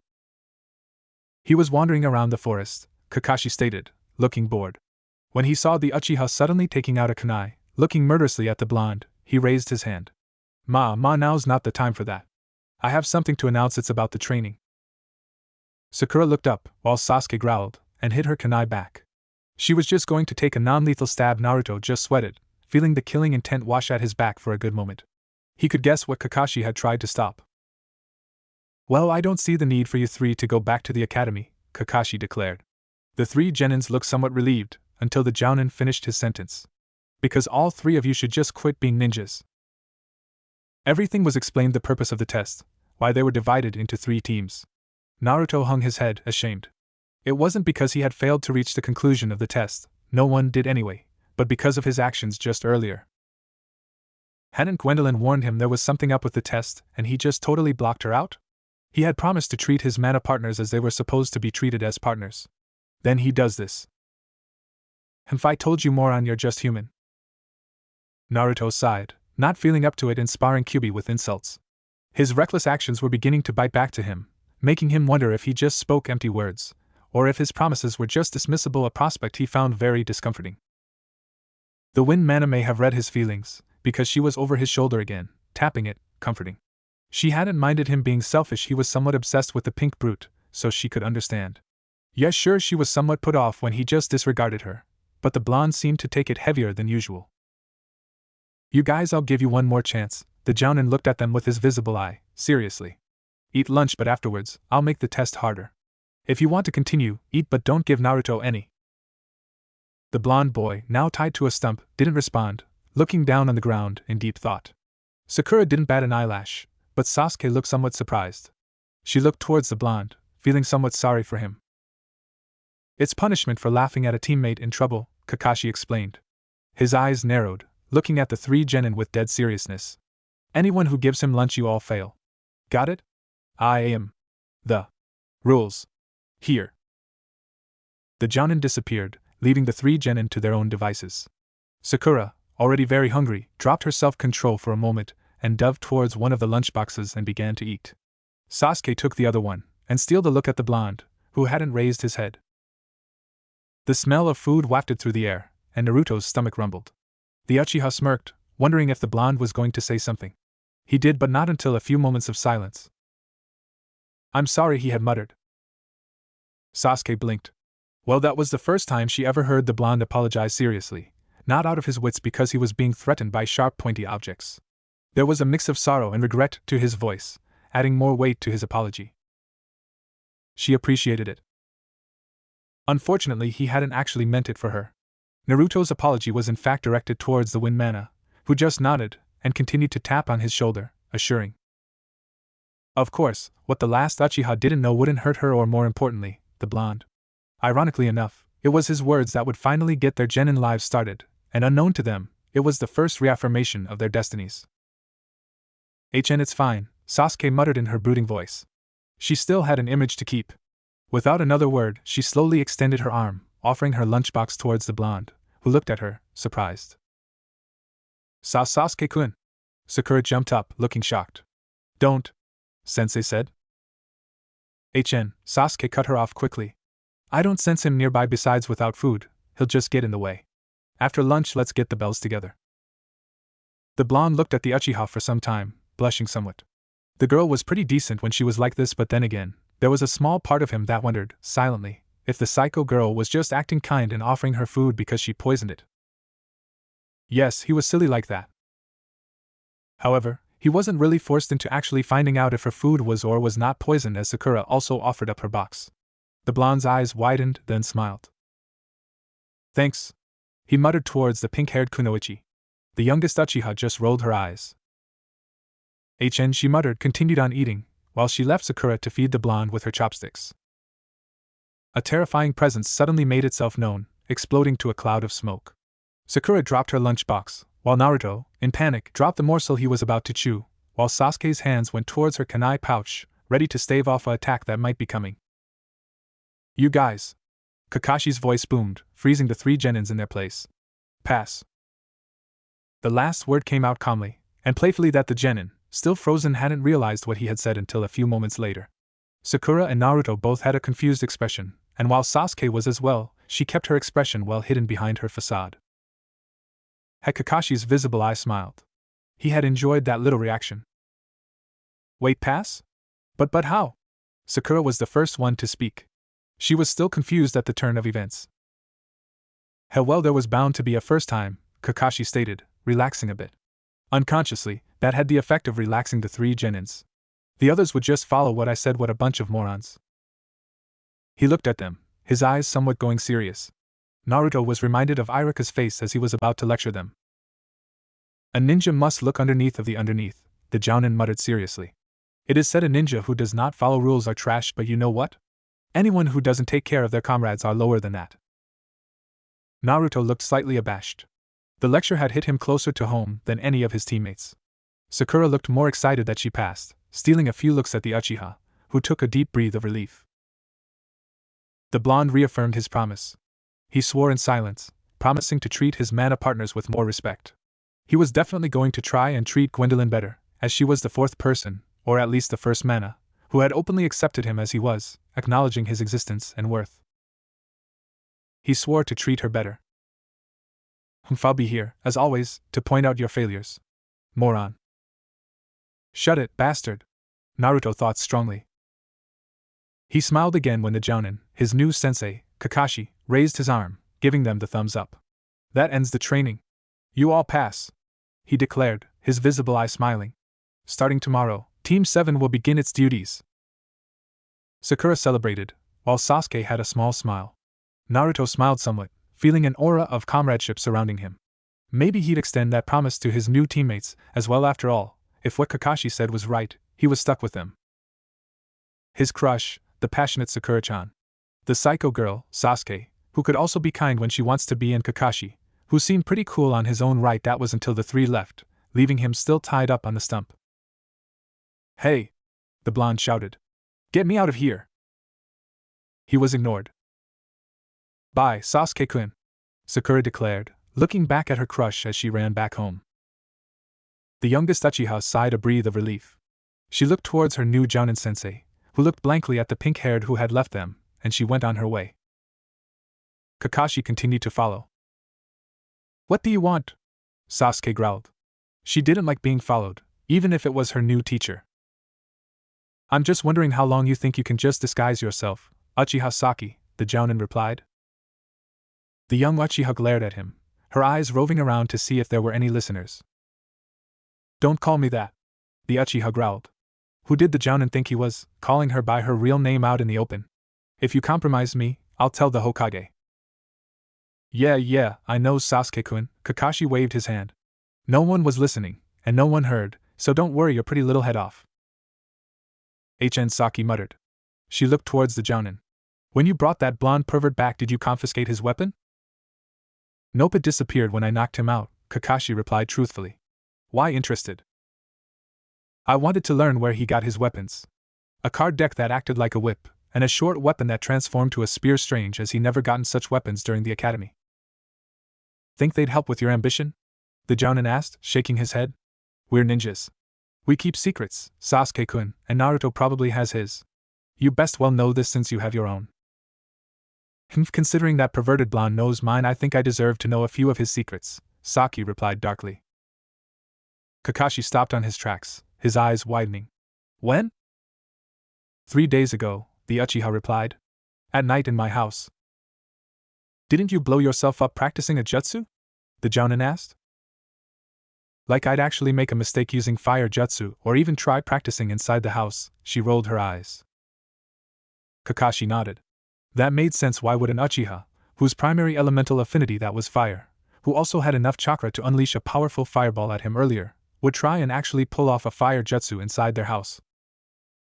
The only explanation was Naruto. Factoring him, along with the way Kakashi's mind worked after reading many Ika books, he imagined a completely accurate reason how the blonde boy knew how the last Uchiha was a girl and why Saki seemed very pissed off at the blonde yesterday. Wait a minute, 3 days ago, other than the supposed accident at the Uchiha's current lodgings, there was another incident that had happened later on. Naruto's apartment caught fire. Was that your doing? The Jounin asked. I have no idea what you're talking about, Saki declared, not looking at the Jounin in the eye. Rushing away before Kakashi could ask any more, the last Uchiha just leapt towards a nearby rooftop and bounded away. The Jounin had been tempted to follow, but stood his ground, looking at the sky with some wonderment. Grabbing his book out of his pouch, he began to skim the pages where he left off, and then continued to read. He giggled, making his way back to Hokage Tower. The team was volatile at best. Uchiha Saki, or Sasuke as she calls herself, the last surviving Uchiha, who also apparently inherited her mother's temper before she settled down with Saki's father, Hirono Sakura, coming from a civilian family, though does have shinobi blood in her and had a big crush on the last Uchiha, and finally, the blonde alchemist, Uzumaki Naruto, who seemed to know how to light fuses of the Uchiha. Well, at least his team was interesting, he thought, before he giggled at another passage. Good gods, Naruto hated being a ninja. Or at least, hated being a genin. As he pulled out a few weeds along with his teammates, Hirono Sakura and Uchiha Sasuke, whose real name is Saki, which Naruto has yet to find out, he wondered why the hell he was given such a damn awful and hard test by that Jounin Kakashi if this is what they were going to do. Pull weeds, babysit, walk dogs, D-rank missions? Ha! More like frigging chores. Plus that bastard Kakashi, who had not even trained them at all, still appeared late during morning meetings. He'd almost appear in the afternoon times, was just reading some orange book, giggling like an idiot under the shade of a tree while the three were sweating under the great big ball of fire they call the sun. This was not the life Naruto had been expecting. He imagined knocking off a few bandits, escorting pretty princesses or lords, transport precious items from one place to another, and here he was, pulling some damn weeds. Moron, you're pulling out vegetation. Naruto seethed, not caring until Sakura did the honors, and slapped him behind his head, saying, You idiot. That's not weed you're pulling. Sorry, Sakura-chan. Naruto grinned back towards the girl, appreciating the love tap she just gave him. Gwendolyn just sighed. One of these days she'd have to set up her partner with someone more worthy. Someone nice, gentle, caring. Somewhere else, Hinata sneezed. Dismissed, Kakashi declared after they have returned to the Hokage's office to receive their pay. Naruto shouted with glee, finally free from these awful missions, and ran out of the office, imagining himself much later, when his day really starts. Kakashi's training exercises were pretty boring, and although he claimed to be doing this to help bring the team closer together, Naruto wanted more. Kyuubi had given him a taste of what hard training felt like, and plus the promise with his new Manna partner, he wanted to be quickly competent with his spear as with his cards. Moments later, the blonde genin was in a forest clearing, in between two training grounds. Grabbing his fate cards, he took 2 blank cards along with his own card, poured energy in it. The result was the 2 blank cards becoming copy of his cards, and when he put those cards back in the deck, 2 of his copies emerged. Time for training, I see, Gwendolyn stated. From the blonde's shoulders she emerged, glowing, and growing in size until she was similar to the form she had used when Naruto and her fought back in the corridor of the wind, spear in her hand. Yeah, Naruto smiled, his cards still on his hand. As usual, I'm with the bastard. Kyuubi sniffed, annoyed.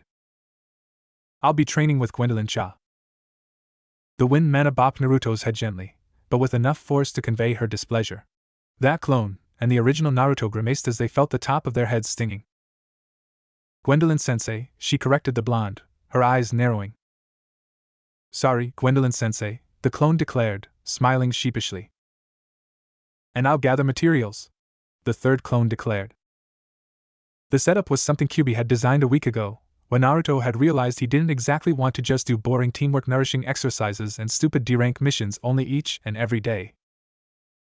Kakashi's survival test only convinced the blonde boy one thing: he wasn't strong enough yet. Kyuubi laughing, Gwendolyn being embarrassed, being faced with the punishing thought that he had just disregarded his partner's thoughts even after promising he wouldn't. The blonde genin knew he didn't want to experience that day again. For the past week, Naruto had been using Jade Shift, a very peculiar skill that Kyuubi taught him first. It was potentially deadly, both for and against the user. Put it simply, it made a clone of himself, but more importantly, a clone so very well connected that whatever the clone experiences, Naruto does as well. If a clone gets injured, Naruto gets injured. If a clone spots something the original hadn't, the original would see it. The connection was so close that even death blows will feel like death blows.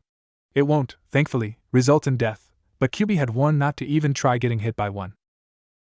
In combat, it's restrictive, if not complex. One cannot just foolishly send clones to attack an enemy.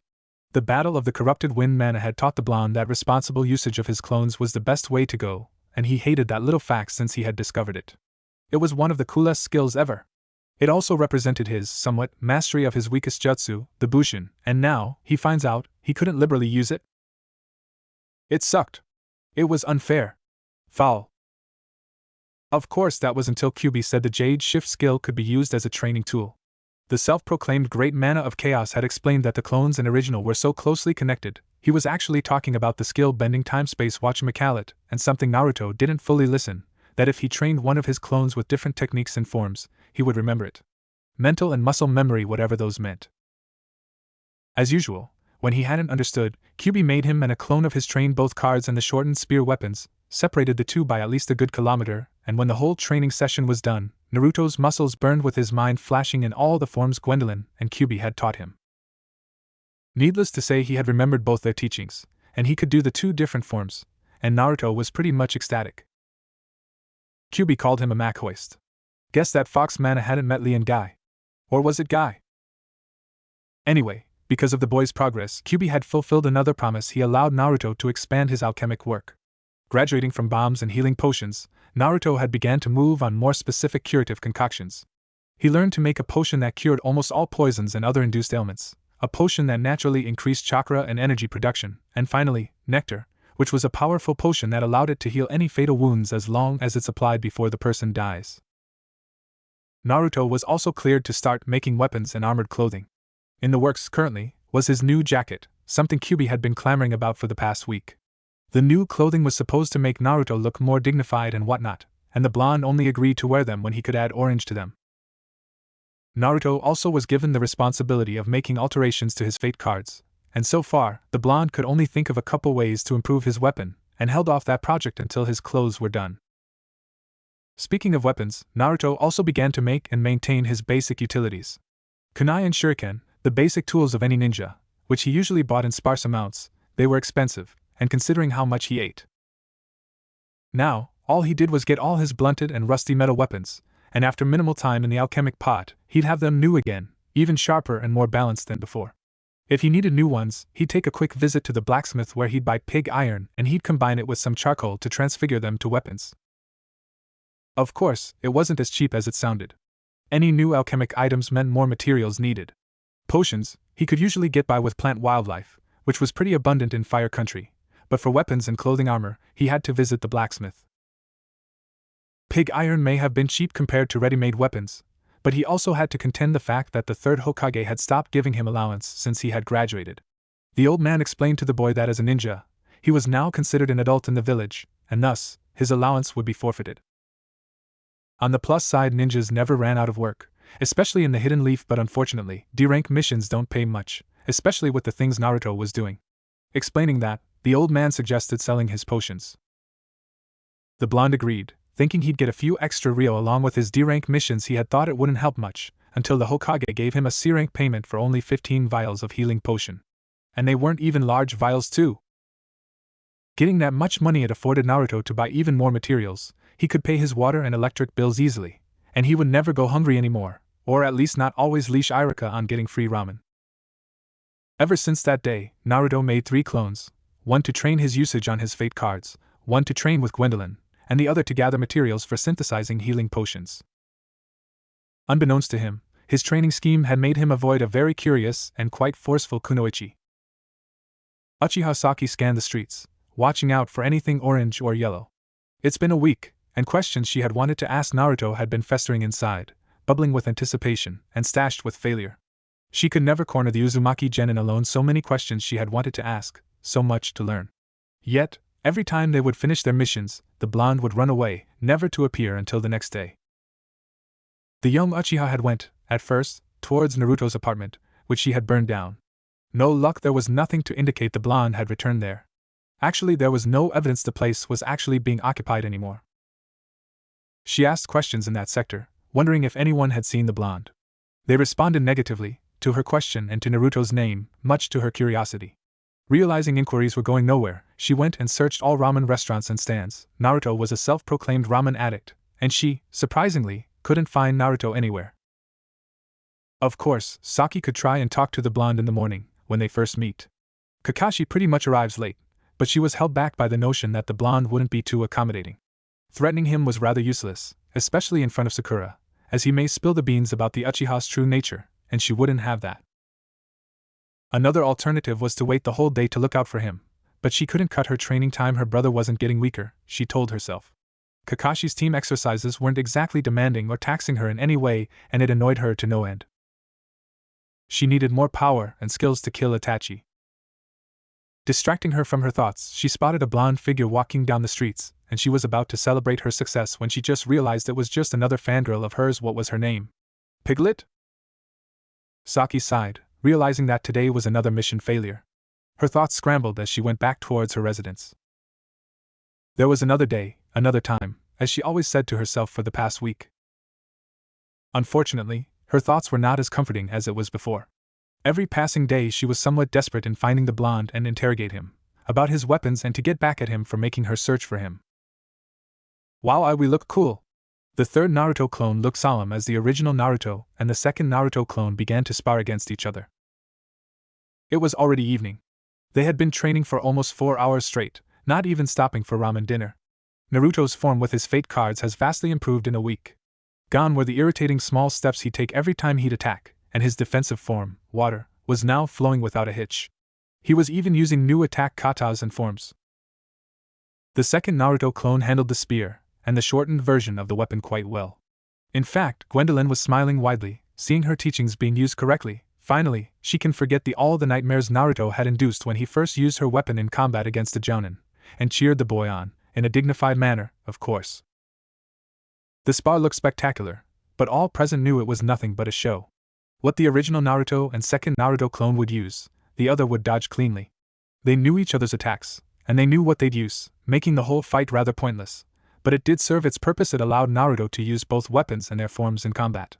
Any flaws, Gwendolyn, Kyuubi and the third Naruto clone would point out. Good, Gwendolyn declared as the two Narutos separated from themselves. Let's call it a day, shall we? Another week passed. Haruno Sakura asked her crush for a date, only to be turned down. Uchiha Saki, known widely as Uchiha Sasuke, steamed more and more as her search for the blonde after each D-rank missions, only to keep failing, plus the fact that Sakura got more annoying, if that was possible, every day. Add to the mix that Kakashi hadn't still gotten out of his apparent laziness in teaching them anything useful, in her eyes, and as a result, her temper was beginning to tread on dangerous grounds. What lit her fuse, though, was Naruto. The blonde genin had been looking more and more tired every day, walking oddly, like he was suffering from the most severe case of muscle fatigue. He still acted like the same idiotic blonde, but Saki, being a prodigy, correctly assumed he had been training hard. She realized that while she tried to satisfy her curiosity, scrambling over the rooftops of the Hidden Leaf village, the blonde had apparently been busy and it bothered her. She knew, in terms of skill, she had the upper hand, but now, she realized, it seemed that the dead last of her class had gotten his hands on two odd weapons. Sure, he wasn't proficient on that weird expanding spears of his, but that was 2 weeks ago. How much had his skill increased by then? Had it, she dreaded the thought, become higher than hers? Saki never liked to disillusion herself, she'd never think herself to be invincible, or God's gift to the elemental countries. Itachi had made sure of that, especially when she shivered and shoved out memories of her brother away, the good and the bad alike. Right now, she reminded herself, she was focused on only one boy, and that was Naruto. She decided, finally, to search for him full time. She needed to know where she stood compared to the Academy's so-called dead lad.